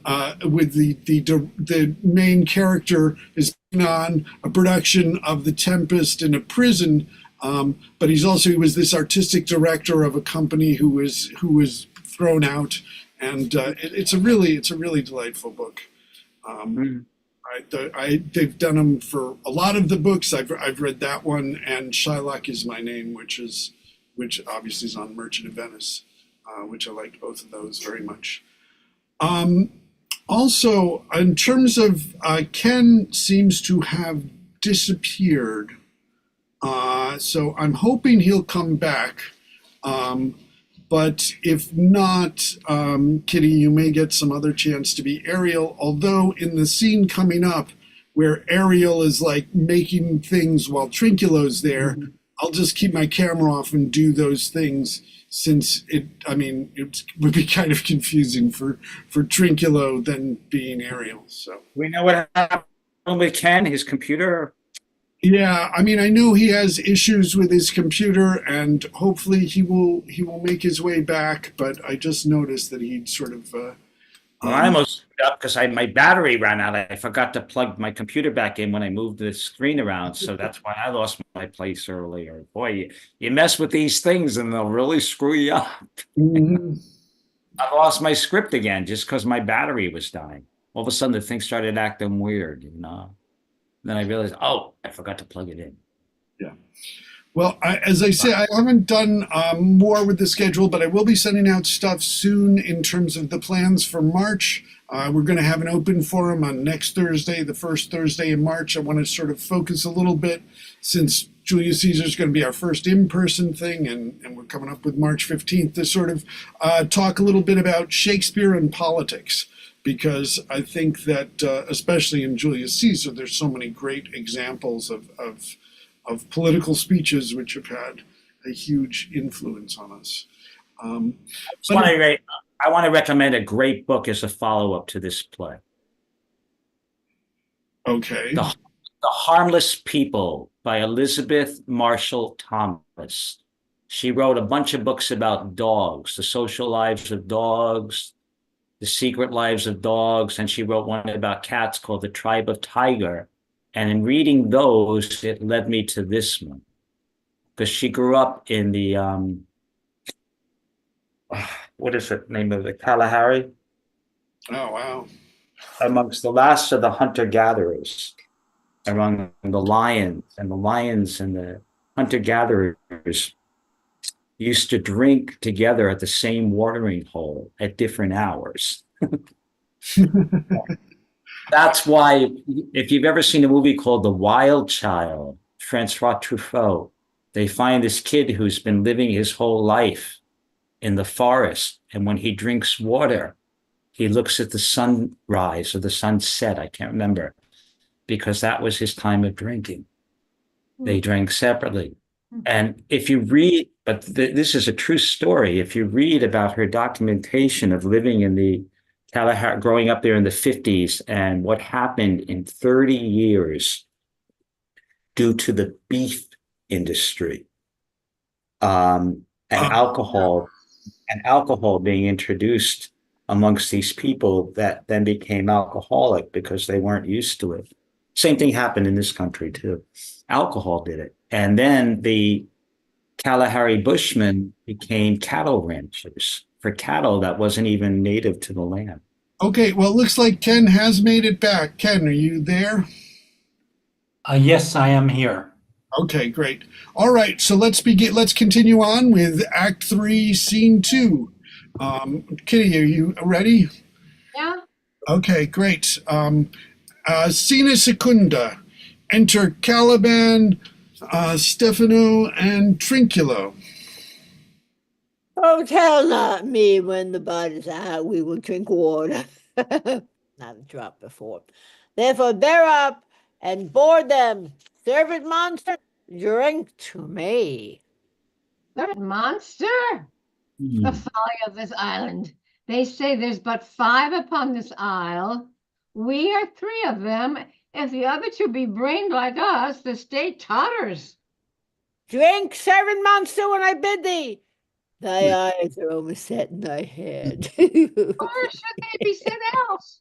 He were a brave monster indeed if they were set in his tail. My man monster hath drowned his tongue in sack. For my part, the sea cannot drown me. I swam here so I could recover the shore, 35 leagues off, and on by this light thou shalt be my lieutenant monster or my standard. Your lieutenant, if you list, he's no standard. Will not run, Monsieur Monster. Nor go neither, but you lie like dogs, and yet say nothing neither. Moon calf, speak once in thy life, if thou beest a good moon calf. How does thy honor? Let me lick thy shoe. I'll not serve him. He is not valiant. Thou liest, most ignorant monster. I am in case to justle a constable. Why, thou debauched fish, thou was there ever a man a coward that hath drunk so much sack as I today? Wilt thou tell a monster's lie, being but half a fish and half a monster? How he mocks me. Wilt thou let him, my lord? Lord, quoth he, that a monster should be such a natural. Lo again! Bite him to death, I prithee. Twinkle, keep a good tongue in your head. If you prove a mutineer, the next tree. Oh, The monster's my subject, and he shall not suffer indignity. I thank my noble lord. Will thou be pleased to hearken once again to the suit I made of thee? Oh, marry will I. Kneel and repeat it. I will stand, and so shall Tricolio. Enter Ariel invisible. As I told thee before, I am subject to a tyrant, the sorcerer, that by cunning hath cheated me of the island. Thou liest. Thou liest, thou jesting monkey, thou! I would my valiant monster would destroy thee. I do not lie. Tricolio, if you trouble him any more in his tail, by this hand I will supplant some of your teeth. Why, I said nothing. Mum, then, and no more. Proceed. I say, by sorcery, he got this isle from me. He got it from me. If thy greatness will revenge it on him, for I know thou darest, but this thing dare not. That's most certain. Thou shalt be lord of it, and I'll serve thee. How now shall this come pass? Canst thou bring me to the party? Yea, yea, my lord. I'll yield him to thee asleep, where thou mayst knock a nail into his head. Thou liest, thou canst not. What a pity ninny's this, thou scurvy patch! I do beseech thee, by thy greatness, give him blows, and take this bottle from him. When that's gone, he shall drink naught but brine, for I'll not show him where the quick freshes are. Tricolio, run into no further danger. Interrupt the monster one furthermore word, and by this hand I'll turn my mercy out of the doors and make a stock fish of thee. What did I? I did nothing. Ugh, I'll go further off. Did thou not say he lied? Thou liest. Do I so? Well, take that as you like this. Give me the lie another time. Give you a lie. Out of your wits and hearing, too. Oh, pox on your bottle. This can sack and drinking do. A morin on your monster, and the devil take your fingers. Now forward with your tale. Prithee, stand further off. Beat him enough. After a little time, I'll beat him too. Stand further. Come, proceed. Well, as I told thee, 'tis a custom with him in the afternoon to sleep. There thou must braid him, having first seized his books, or with a log batter his skull, or punch him with a stake, or cut his weazen with thy knife. Remember first to possess his books, for without them he's but a sot as I am, nor hath one spirit to command. They all do hate him as rootedly as I. Burn his books! Oh, he has brave utensils, for so he calls them, which when he has a house, he'll deck withal. And that most deeply to consider is the beauty of his daughter. He himself calls her a non-paral. I never saw a woman but only Sycorax, my dam, and she, as far surpasseth Sycorax's greatest to the least. Is it so brave a lassie? My lord, she will become thy bed, I warrant, and bring thee forth, brave brood. Oh, monster, I will kill this man. His daughter and I will be king and queen. Save our graces, and Tricolio and thyself shall be viceroys. Does thou like the pact, Tricolio? Trinculo is my name. Excellent, excellent. Give me thy hand. I am sorry I beat thee, but while thou livest, keep a good tongue in thy head. Within this half hour will he be asleep. Without destroy him then. Aye, and on my honor. This will I tell my master. Thou makest me merry. I am full of pleasure. Let's be jocund. Will you throw the couch you taught me? Where? At any request, monster, I will do reason, any reason. Come on, Chocolio, let us sing. Flout Yo! them and clout them and scout them and flout them. God is free. That's not the tune. Ariel, play it. Flout him and cout him and scout him and flout him. Where's this? Thought is What is this? Where is free. this saying? This is the tune of our catch, played by the picture of nobody. If thou beest a man, show thyself in thy likeness. If thou beest a devil, take it as thou list. Oh, forgive me my sins. Oh, he that dies pays all debts. I defy thee. Mercy upon us. What thou have feared, No, No monster, not I. be not afeared. The isle is full of noises, sounds, and sweet airs that give delight and hurt not. Sometimes 1,000 twangling instruments will hum about my ears, and sometimes voices that, if I then had waked after long sleep, will make me sleep again. And then in dreaming, the clouds methought would open and show riches ready to drop upon me, that when I waked, I cried to dream again. This will prove a brave kingdom to me, where I shall have my music for nothing. When Prospero is destroyed, That shall be by and by. I remember the stone. I remember the story. I remember the story. The sound is going away. Let's follow it and after do our work. Lead monster will follow. I would I could see this Tebera. He lays it on. Wilt come? I'll follow, Stefano. Exeunt. Scene Tertia. Enter Alonso, Sebastian, Antonio, Gonzalez, Adrian, and Francisco, etc.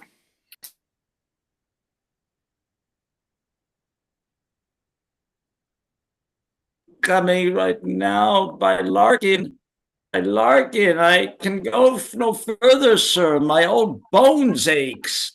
There's a maze trod indeed through fortrights and meanders. By your patience, I must needs rest me. Old Lord, I cannot blame thee. Who am myself attached with weariness to the dulling of my spirits? Sit down and rest. Even here I will put off my hope and keep it no longer for my flatterer.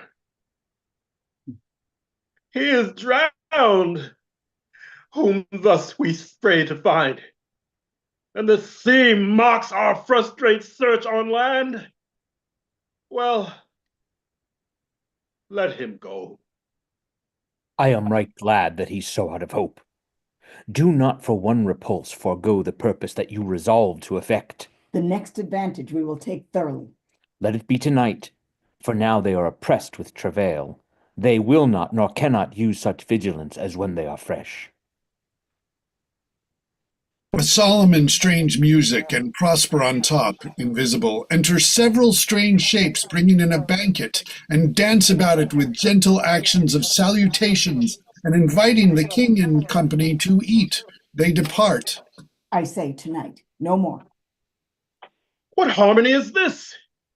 My good friends, hark. Marvelous, sweet music. Give us, kind keepers. Eaves, what were these? Living drollery. Now I will believe that there are unicorns, that in Arabia there is one tree, the phoenix throne, one phoenix at this hour reigning there. I'll believe both. And what does else want credit? Come to me, and I'll be sworn 'tis true. Travelers ne'er did lie, though fools at home condemn him. If in Naples I should report this now, would they believe me? If I should say I saw such islands, for certes there are people of the island, who thou art, though they are of monstrous shape, yet note their manners are more gentle, kind than of our human generation. You shall find many, nay, almost any. Honest Lord, thou hast said well, for some of you there present are worse than devils. I cannot too much muse. Such shapes, such gesture, and such sound expressing, although they want the use of tongue, a kind of excellent dumb discourse. Praise and departing.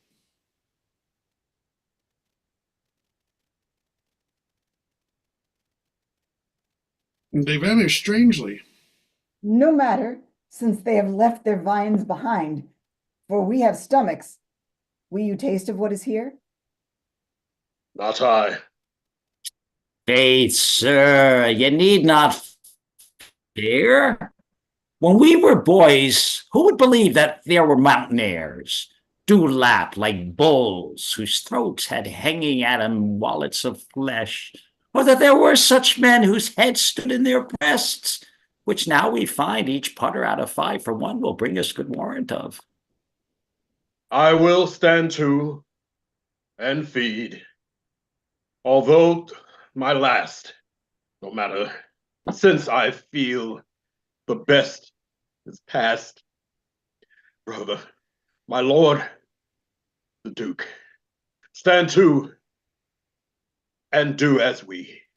Thunder and lightning. Enter Ariel like a harpy, claps his wings upon the table, and with a quaint device the banquet vanishes. You are 3 men of sin, whom destiny that hath to instrument this lower world, and what isn't, the never surfeited sea hath caused to belch up you. And on this island, where man doth not inhabit, you mongst men being most unfit to live, I have made you mad. And even with such like valor, men hang and drown their proper selves. You fools! I and my fellows are ministers of fate. The elements of whom your swords are tempered may as well wound the loud winds, or with bemocked at stabs kill the still closing waters, as diminish one dowel that's in my plume. My fellow ministers are like invulnerable. If you could hurt, your swords are now too massy for your strengths and will not be uplifted. But remember, for that's my business to you, that you 3 from Milan did supplant good Prospero, exposed unto the sea which hath requited him and his innocent child, for which foul deed the powers delaying, not forgetting, have incensed the seas and shores, yea, all the creatures, against your peace. Thee of thy son Alonso they have bereft, and do pronounce by me lingering perdition, worse than any death can be at once, shall step by step attend you in your ways, whose wraths to guard you from, which here in this most desolate isle else falls upon your heads, is nothing but heart's sorrow, and a clear life ensuing. He vanishes in thunder, and then to soft music enter the shapes again and dance with mocks and mows, and carrying out the table. Bravely the figure of this harpy hast thou performed, my Ariel, a grace it had, devouring of my instruction. Hast thou nothing bated in what thou hadst to say, so with good life and observation strange, my meaner ministers their several kinds have done, my high charms work, and these mine enemies are all knit up in their distractions. They are now in my power, and in these fits I leave them, while I visit young Ferdinand, whom they suppose is drowned, and his and mine loved darling. In the name of something holy, sir, why stand you in strange stare? Oh, it is monstrous, monstrous! Methought the billow spoke and told me of it. The winds did sing it to me, and the thunder, that deep and dreadful organ pipe, pronounced the name of Prosper. It did base my trespass, therefore my son in the ooze is bedded, and I'll seek him deeper than air plummet sounded, and with him there lie mudded. But one fiend at a time he fights their legions o'er. I'll be thy second. All three of them are desperate. Their great guilt, like poison given to work a great time after, now begins to bite the spirits. I do beseech you that are of suppler joints, follow them swiftly and hinder them from what this ecstasy may now provoke them to do. Follow, I pray you. Exeunt omnes, actus quartus sine prima, enter Prospero, Ferdinand, and Miranda. If I have too austerely punished you, your compensation makes amends, for I have given you here a third of mine own life, or that for which I live, who once again I tender to thy hand. All thy vexations were but my trials of thy love, and thou hast strangely stood the test. Here, afore heaven, I ratify this my rich gift. O Ferdinand, do not smile at me that I boast her of, for thou shalt find she will outstrip all praise and make it halt behind her. I do believe it against an oracle.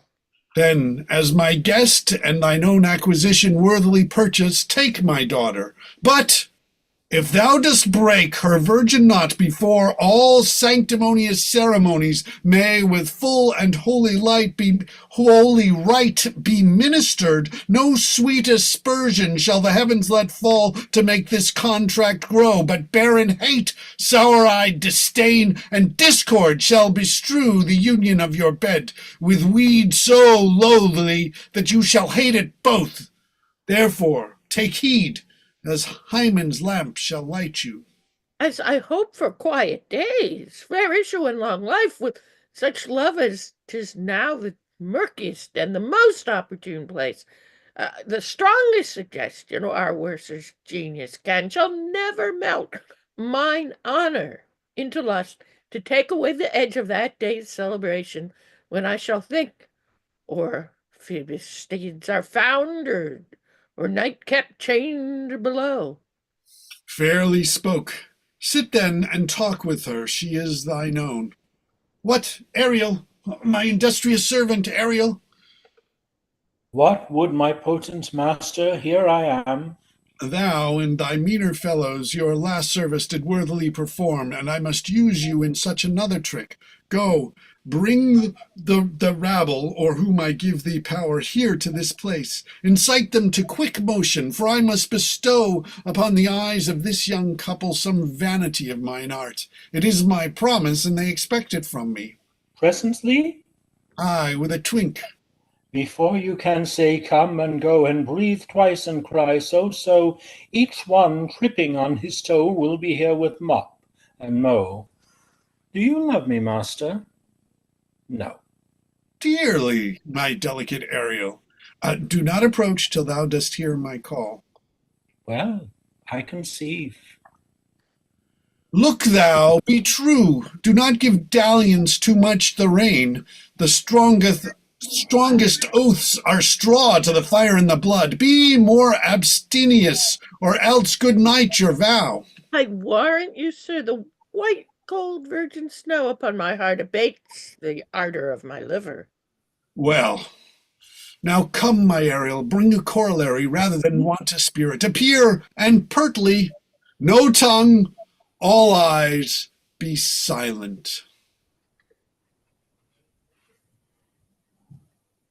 Ceres, most bounteous lady, thy rich lees of wheat, rye, barley, fetches, oats, and peas, thy turfy mountains where live nibbling sheep, and flat meads thatched with stover them to keep, thy banks with pioned and twilled brims, which spongy April at thy hest betrims to make cold nymphs chaste crowns, and thy broom groves, whose shadow the dismissed bachelor loves, being last lorn, thy pole-clipped vineyard and thy sea-marge, sterile and rocky hard, where thou thyself dost err. The queen of the sky, whose watery arch and messenger am I, bids thee leave these, and with her sovereign grace, here on this grass plot, in this very place, to come and sport. Here peacocks fly amain. Approach, rich Ceres, her to entertain. Hail, many-colored messenger, that ne'er dost disobey the wife of Jupiter, who with thy saffron wings upon my flowers diffusest honey drops, refreshing showers, and with each end of thy blue bow dost crown my bosky acres and my unshrubbed down. A rich scarf to my proud earth. Why hath thy queen summoned me hither to this short grassed green? A contract of true love to celebrate, and some donation freely to estate on the blessed lovers. Tell me, heavenly bow, if Venus or her son, as thou dost know, do now attend the queen, since they did plot the means that dusky disk my daughter got her and her blind boy's scandaled company, I have forsworn. Of her society be not afraid.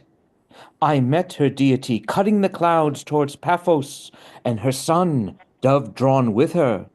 Here thought they to have done some wanton charm upon this man and maid, whose vows are that no bedright shall be paid till Hymen's torch be lighted. But in vain. Mars's hot minion is returned again. Her waspish-headed son has broke his arrows, swears he will shoot no more, but play with sparrows, and be a boy right out. Highest queen of state, great Juno comes. I know her by her gait. How does my bounteous sister? Go with me to bless this twain, that they may prosperous be and honored in their issue. Honor, riches, marriage, blessing, long continuance, and increasing. Hourly joys he still upon you. Juno sings her blessings on you. Earth's increase, poison plenty, barns and garners never empty. Vines with clustering bunches growing, plants with goodly vermin howling. Spring come to you at the farthest, in the very end of harvest. Scarcity and want shall shun you. Ceres' blessing so is on you. This is the most majestic vision, and harmonious charmingly. May I be bold to think these spirits? Spirits which by mine art I have from their confines called to enact my present fancies. Let me live here forever. So rare a wondered father and a wise makes this place paradise. Sweet now, silence. Juno and Ceres whisper seriously. There's something else to do. Hush and be mute, or else our spell is marred. Juno and Ceres whisper and send Iris on employment. You nymphs called naiads of the windering brooks, with your sedged crowns and ever harmless looks, leave your crisp channels, and on this green land answer your summons. Juno does command. Come, temperate nymphs, and help to celebrate a contract of true love. Be not too late. Enter certain nymphs. You sunburned sicklemen of August weary, come hither from the furrow and be merry. Make holiday. Your rye straw hat put on, and these fresh nymphs encounter every one in country footing. Enter certain reapers, properly habited. They join with the nymphs in a graceful dance, toward the end whereof Prospero starts suddenly and speaks, after which a strange, hollow, and confused noise, they heavily vanish. Ah, I had forgot the foul conspiracy of that beast Caliban and his confederates against my life. The minute of their plot is almost come. Well done. Avoid no more. This is strange. Your father's in some passion that works him strongly. Never till this day saw I him touched with anger so distempered. You do look, my son, in a moved sort, as if you were dismayed. Be cheerful, sir. Our revels now are ended. These are actors, as I foretold you, were all spirits, and are melted into air, into thin air, and, like the baseless fabric of this vision, the cloud-capped towers, the gorgeous palaces, the solemn temple, the great globe itself, yea, all which it inherits shall dissolve, and like this insubstantial pageant faded, leave not a rack behind.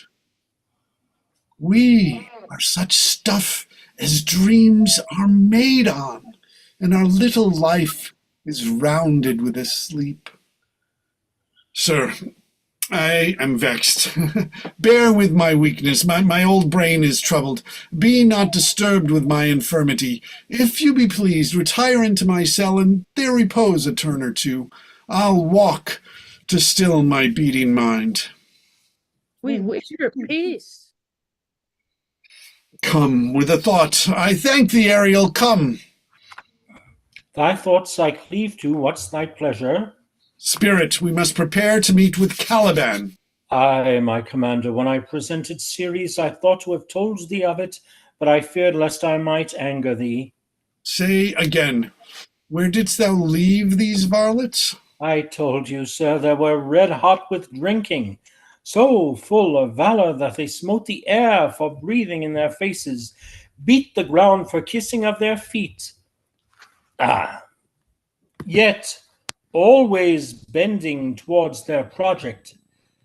Then I beat my tabor, at which, like unbacked colts, they pricked their ears, advanced to their eyelids, lifted up their noses as they smelt music. So I charmed their ears, that calf-like they my lowing follow through toothed briars, sharp fierces, pricking gossamer thorns, which entered their frail shins. At last I left them in the filthy mantled pool beyond your cell there, dancing up to the chins, that the foul lake all stunk their feet.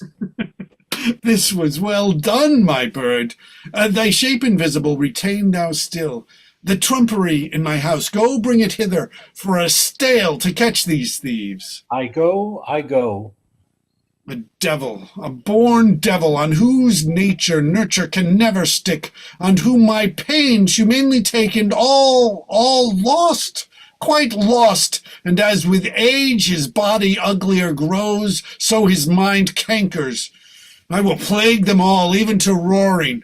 Oh, come, hang on them this line. Enter Ariel, loaded with glistering apparel, and enter Caliban, Stephano, and Trinculo, all wet.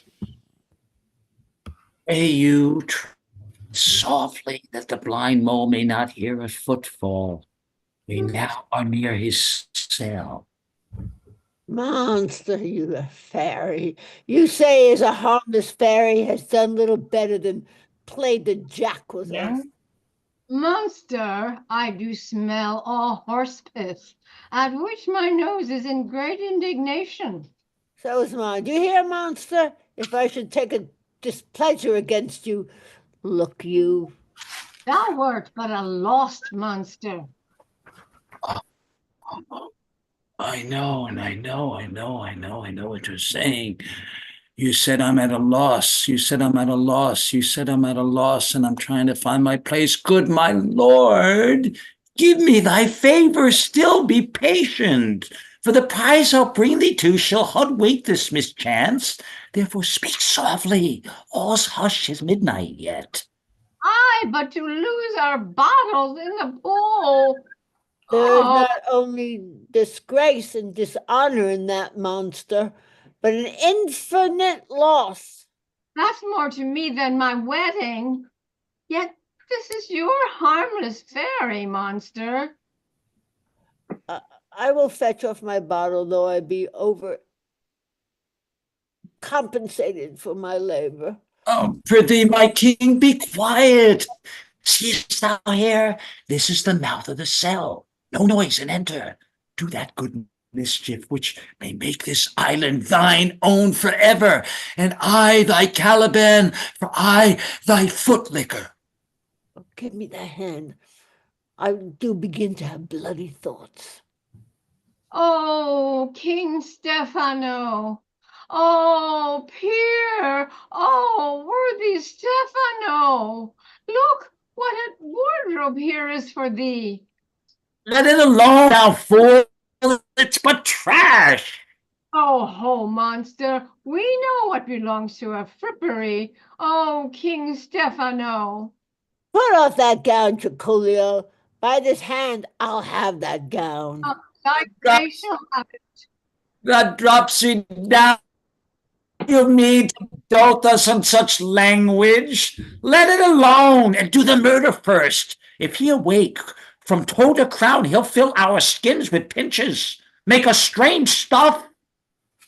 Oh, be a quiet, monster. Is this not my jerkin now? Now is this jerkin under the line? Now jerkin you are like to lose your hair and prove a bald jerkin. Do, we steal by line and level, and like your grace. I thank thee for that chest. Here's a garment for it. We shall not go unrewarded while I am king of this country. Steal by line and level is an excellent pass of pate. Oh, there's another garment for it. Monster, come put some lime upon your fingers and away with the rest. I will have none of it. We shall lose our time and all be turned to barnacles or to apes with foreheads villainous low.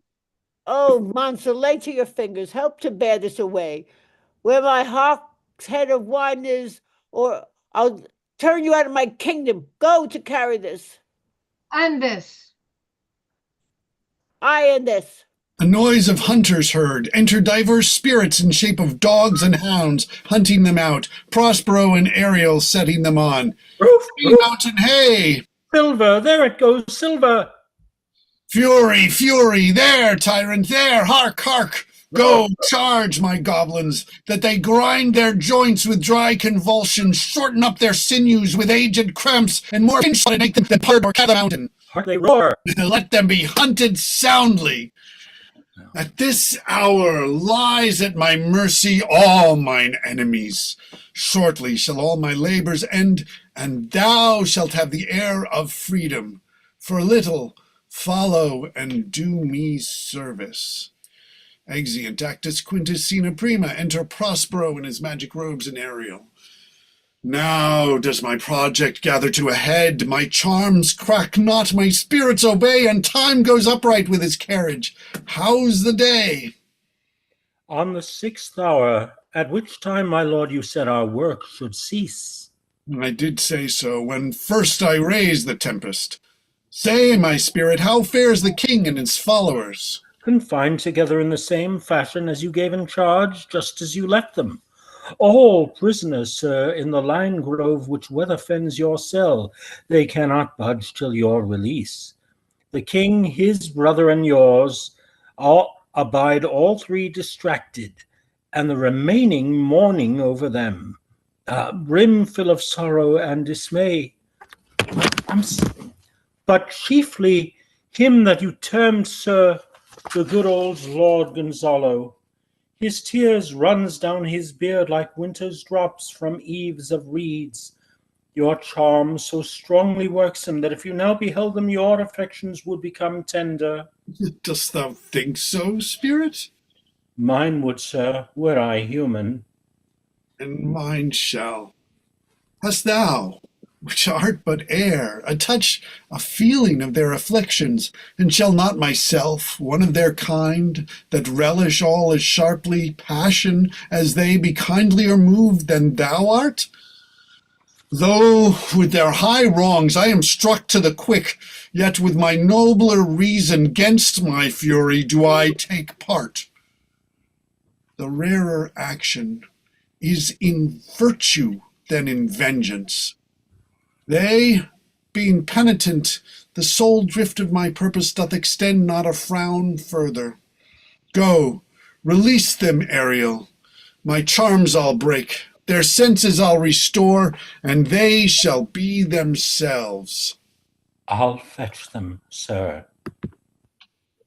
Ye elves of hills, brooks, standing lakes and groves, and ye that on the sand with printless foot do chase the ebbing Neptune and do fly him when he comes back, you demi-puppets that by moonshine do the green sour ringlets make whereof the ewe not bites, and you whose pastime is to make midnight mushrooms that delight to hear the solemn curfew, by whose aid, weak masters though ye be, I have bedimmed the noontide sun, called forth the mutinous winds, and twixt the green sea and the azured vault set roaring war. To the dread rattling thunder have I given fire, and rifted Jove's stout oak with his own bolt. The strong-based promontory have I made shake, and by the spurs plucked up the pine and cedar. Graves at my command have waked their sleepers oped, and let 'em forth by my so potent art. But this rough magic I here abjure. And when I have required some heavenly music, which even now I do to work my end upon their senses, that this airy charm is for, I'll break my staff, bury it certain fathoms in the earth, and deeper than did ever plummet sound, I'll drown my book. Solemn music. Here enters Ariel before, then Alonso with a frantic gesture, attended by Gonzalo, Sebastian and Antonio in like manner, attended by Adrian and Francisco. They all enter the circle which Prospero had made, and there stand charmed, which Prospero, observing, speaks. The solemn air, and the best comforter to an unsettled fancy. Cure thy brains, now useless, boiled within thy skull. There stand, for you are spell-stopped. Holy Gonzalo, honorable man, my eyes, even sociable to the show of thine, fall fellowly drops. The charm dissolves apace, and as the morning steals upon the night, melting the darkness, so their rising senses begin to chase the ignorant fumes that mantle their clearer reason. O good Gonzalo, my true preserver, and a loyal sir to him thou followest, I will pay thy graces home, both in word and deed. Most cruelly did thou, Alonso, use me and my daughter. Thy brother was a furtherer in the act. Thou art pinched for it now, Sebastian. Flesh and blood, you, brother mine, that entertain ambition, expelled remorse and nature, whom with Sebastian, whose inward pinches therefore are most strong, would here have killed your king. I do forgive thee, unnatural though thou art. Their understanding begins to swell, and the approaching tide will shortly fill the reasonable shore that now lie foul and muddy. Not one of them yet looks on me or would know me. Ariel, fetch me the hat and rapier in my cell. I will discase me, and myself present as I was sometime millen. Quickly, spirit, thou shalt ere long be free. Where the bee sucks, there suck I. In a cowslip's bell I lie. Then I couch where owls do cry. On the bat's back I do fly. After summer merrily, merrily, merrily shall I live now, under the blossom that hangs on the bough. Why, that's my dainty Ariel. I shall miss thee, but thou shalt have freedom. So, the king's ship, invisible as thou art, there shalt thou find the mariners asleep under the hatches, the master and the boatswain being awake, enforce them to this place, and presently, I prithee. I drink the air before me in return, or ere your pulse twice beat. All torment, trouble, wonder, and amazement inhabits here. Some heavenly power guide us out of this fearful country. Behold, Sir King, the wronged Duke of Milan, Prospero. For more assurance that a living prince does now speak to thee, I embrace thy body, and to thee and thy company I bid a hearty welcome. Where thou beest he or no, or some enchanted trifle to abuse me, as late I have been. I know not, I not know. Thy pulse beats as of flesh and blood, and since I saw thee, the affliction of my mind amends, with which I fear a madness held me. This must crave, and if this be at all a most strange story, thy dukedom I resign, and do entreat thou pardon me my wrongs. But how should Prospero be living and be here? First, noble friend, let me embrace thine age, whose honor cannot be measured or confined. This be or be not, I'll not swear. You do yet taste some subtleties of the isle that will not let you believe things certain. Welcome, my friends all. But you, my brace of lords, were I so minded, I here could pluck his highness frown upon you and justify you traitors. At this time, I will tell no tales. Devil speaks in him. No. For you, most wicked sir, in whom to call brother would even infect my mouth, I do forgive thy rankest fault, all of them, and require my dukedom of thee, which perforce I know thou must restore. If thou beest Prospero, give us particulars of thy preservation. How thou hast met us here, whom 3 hours since were racked upon the shore, where I have lost, sharp the point of this remembrance is, my dear son Ferdinand. I am woe for it, sir. Irreparable is the loss, and patience says it is past her cure. I rather think you have not sought her help, of whose soft grace, for the like loss, I have her sovereign aid, and rest myself content. You, the like loss? Is great to me, as late and unsupportable. To make the dear loss have I means much weaker than you may call to comfort you, for I have lost my daughter. A daughter? Oh, heavens, that they were living both in Naples, the king and queen there, that they were.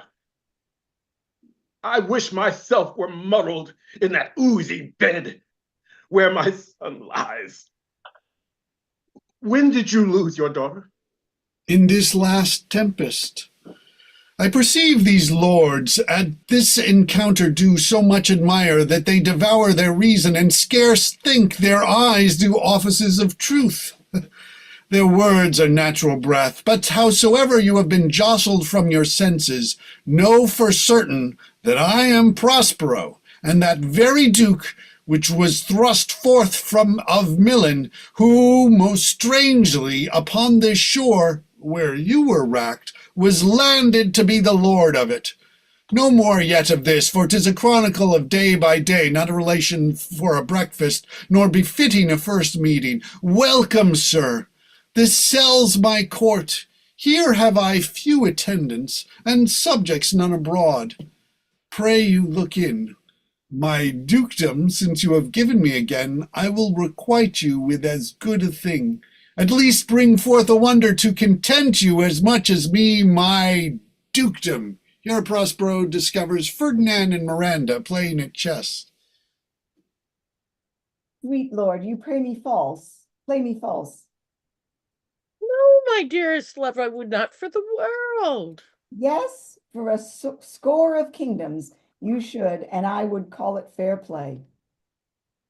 If this prove a vision of the island, one dear son shall I twice lose. A most high miracle. Though the seas threaten their merciful, I've cursed them without cause. Now all the blessings of a glad father compass thee about. Arise and say how thou camest here. Oh, wonder! How many goodly creatures are there here! How beauteous mankind is! Oh, brave new world that has such people in it! 'Tis due to thee. What is this maid with whom thou wast at play? Your eldest acquaintance cannot be 3 hours. Is she the goddess that hath severed us and brought us thus together? Sir, she is mortal, but by immortal providence she's mine. I chose her when I could not ask my father for his advice, nor thought I had one.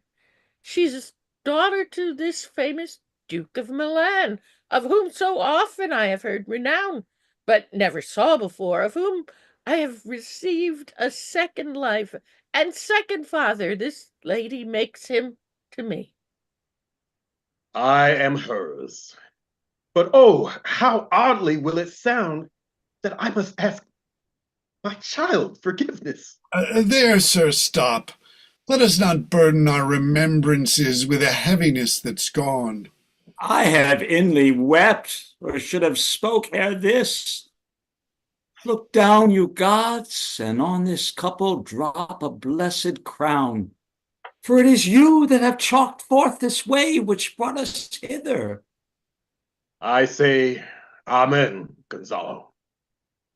Was Milan thrust from Milan? That his issue should become kings of Naples? Oh, rejoice beyond a common joy, and set it down with gold on lasting pillars. In one voyage did Claribel her husband find at Tunis, and Ferdinand her brother found a wife, where he himself was lost.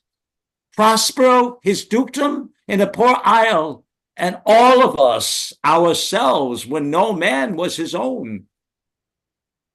Give me your hands. Let grief and sorrow still embrace his heart that doth not wish you joy. It's so, amen. And with the master and the boatswain amazedly following.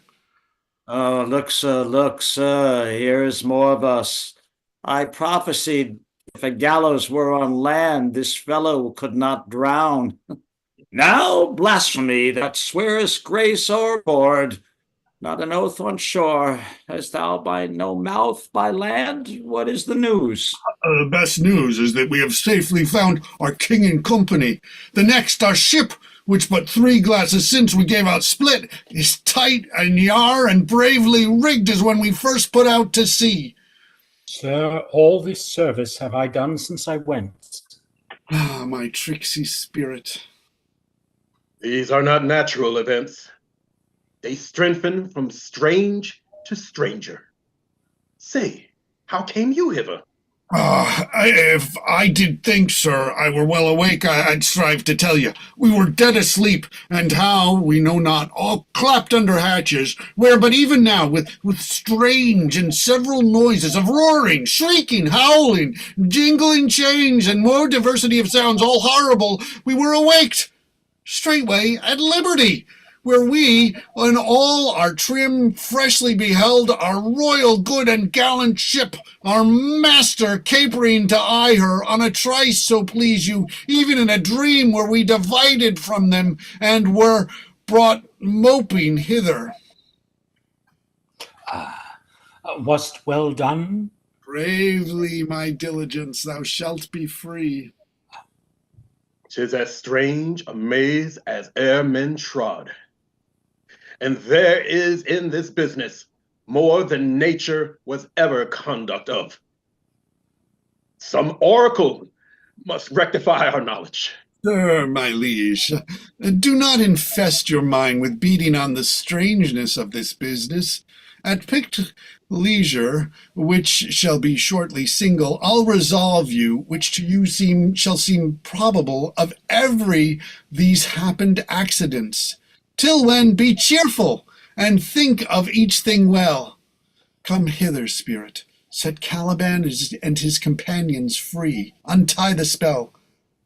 How fares, my gracious sir? There are yet missing of your company some few odd lads that you remember not. Enter Get in there. Caliban, Stefano, and Trinculo in their stolen apparel. Get in there, you. Every man shift for all the rest, and let no man take care for himself. For all is but fortune. Coraggio, bully, monster, Coracio. Oh. If these be true spies which I wear in my head, here's a goodly sight. Oh, Cinebos, these be brave spirits indeed. I'll find my master is. I'm afraid he will chastise me. What things are these, my Lord Antonio? Will money buy them? Very like. One of them is a plain fish, and no doubt marketable. Mark but the badges of these men, my lords, then say if they be true. This misshapen knave, his mother was a witch, and one so strong that could control the moon, make flows and ebbs, and deal in her command. Without her power, these three have robbed me, and this demi-devil, for he's a bastard one, have plotted with them to take my life. Two of these fellows you must know and own. This thing of darkness, I acknowledge mine. I shall be pinched to death. Is not this Stefano, my drunken butler? He is drunk now. Where had he wine? And Trinculo is reeling, ripe. Where should they find this grand liquor that hath gilded them? How canst thou in this pickle? I have been in such a pickle since I saw you last that I fear me will never out of my bones. I shall not fear fly blowing. Why, how now, Stefano? Touch me not, I'm not Stefano, but a cramp. You'd be the king of the isle, Sirrah? I should have been a sore one then. This is a strange thing as e'er I looked on. He is as disproportioned in his manners as in his shape. Go, Sirrah, to my cell. Take with you your companions. As you look to have my pardon, trim it handsomely. Aye, that I will. And I'll be wise hereafter and seek for grace. What a thrice double ass was I to take this drunkard for a god and worship this dull fool. Go to, away. Hence, and bestow your luggage where you found it. Or stole it, rather. Sir, I invite your highness and your train to my poor cell, where you shall take your rest for this one night, which part of it I'll waste with such discourse as I not doubt shall make it go quick away. The story of my life and the particular accidents gone by since I came to this isle, and in the morn I'll bring you to your ship and so to Naples, where I hope to see the nuptial of these our dear beloved solemnized, and thence retire me to my Milan, where every third thought shall be my grave. I long to hear the story of your life, which must take the ear strangely. I'll deliver all, and promise you calm seas, auspicious gales, and sail so expeditious that shall catch your royal fleet far off. My Ariel, chick, that is thy charge. Then to the elements be free, and fare thou well. Please you, draw near. Now my charms are all o'erthrown, and what strength I have's mine own, which is most weak, which is most faint. Now 'tis true, I must be here confined by you or sent to Naples. Let me not, since I have my dukedom gotten, pardon the deceiver dwell in this bare island by your spell. but release me from my bands with the help of your good hands. Gentle breath of yours my sails must fill, or else my project fails, which was to please. Now I want spirits to enforce, art to enchant, and my ending is despair, unless I be relieved by prayer, which pierces so that it assaults mercy itself and frees all faults. As you from crimes would pardoned be, let your indulgence set me free. Fini. That's the indulgence. That's the indulgence. Thank you. Good job, everyone. Thank you all. Thank you all. We finished just at 10. Nice. Well done. Thank you. Great job, Hey, Paul. guys, let me ask, what's your interpretation of Prospero breaking the fourth wall at the end? There is no fourth wall in Shakespeare. The groundlings are there. He talks to the audience a lot. They all break the fourth wall. Lots of them do. Anyway. I think sometimes people interpret it as Shakespeare's autobiographical farewell, and that's why many people think this was his last play, although there are there's evidence to the contrary as well, as Angus he loves to talk about how this is not the last play. But many people thought it was the last play, and so they thought this was sort of his goodbye.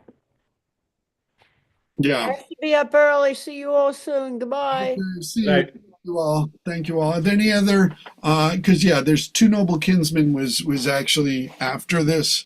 Bye. But Goodbye. the Two Noble Kinsmen was almost none of it Shakespeare. Well, They said this is the last one he wrote alone, right? as far as we know, I mean, it's very difficult. I mean, because we don't have like exact sort of information on these things.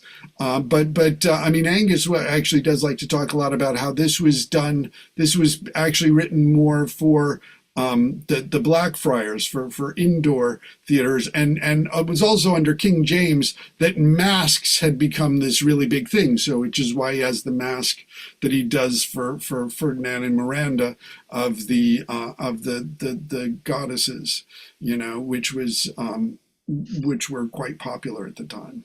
And Henry VIII, at the very least, he started working on. Wasn't that the last one? Didn't he die while he was writing it, or? Well, no. I mean, Henry VIII is very famously, or All Is True is what it was known, was finished in 1613, and because it was being performed when the Globe burned down. I see. I mean, there's actually Kenneth Branagh made a movie, All Is True, which sort of takes, basically, it's like that's kind of what sort of forced Shakespeare into retirement. Because it is interesting. I mean, he had a lot of interests in London and is like a sharer in that, but there's nothing about that in his will. So it's thought that he probably had sort of gotten rid of all of those theatrical things, and the only way that he really sort of references it in his will is where he mentions Hemming and Condell and Burbage, that they should be given like rings of remembrance for him. And I mean, who were like the closest members of his company, and because there's and Hemming and Condell were the ones who put together the first folio. There's actually a very good play called The Book of Will by Lauren Gunderson, which deals with all of that. And talks about how they sort of put the folio together, and basically that because Shakespeare died in 1616, and then in 1619 Burbage died, and so that sort of, I mean, in the play, and it makes sense that sort of put the pressure on Hemmings and Condell to get the folio published, because the Tempest, Winter's Tale, Antony and Cleopatra, Julius Caesar, Twelfth Night, As You Like It, there were like almost half of his plays that had not been published in his lifetime. And so we're very fortunate that the first folio was there. This is series, by the way. Can you see series? Series. No, we can't with your background. We don't. Oh, in your lap. Here she is. Yes, Michael's cat named Ceres. Ceres. Her name is named after the goddess of fertility and agriculture. That was me. All right. Well, thank you all so much. Say hi now. The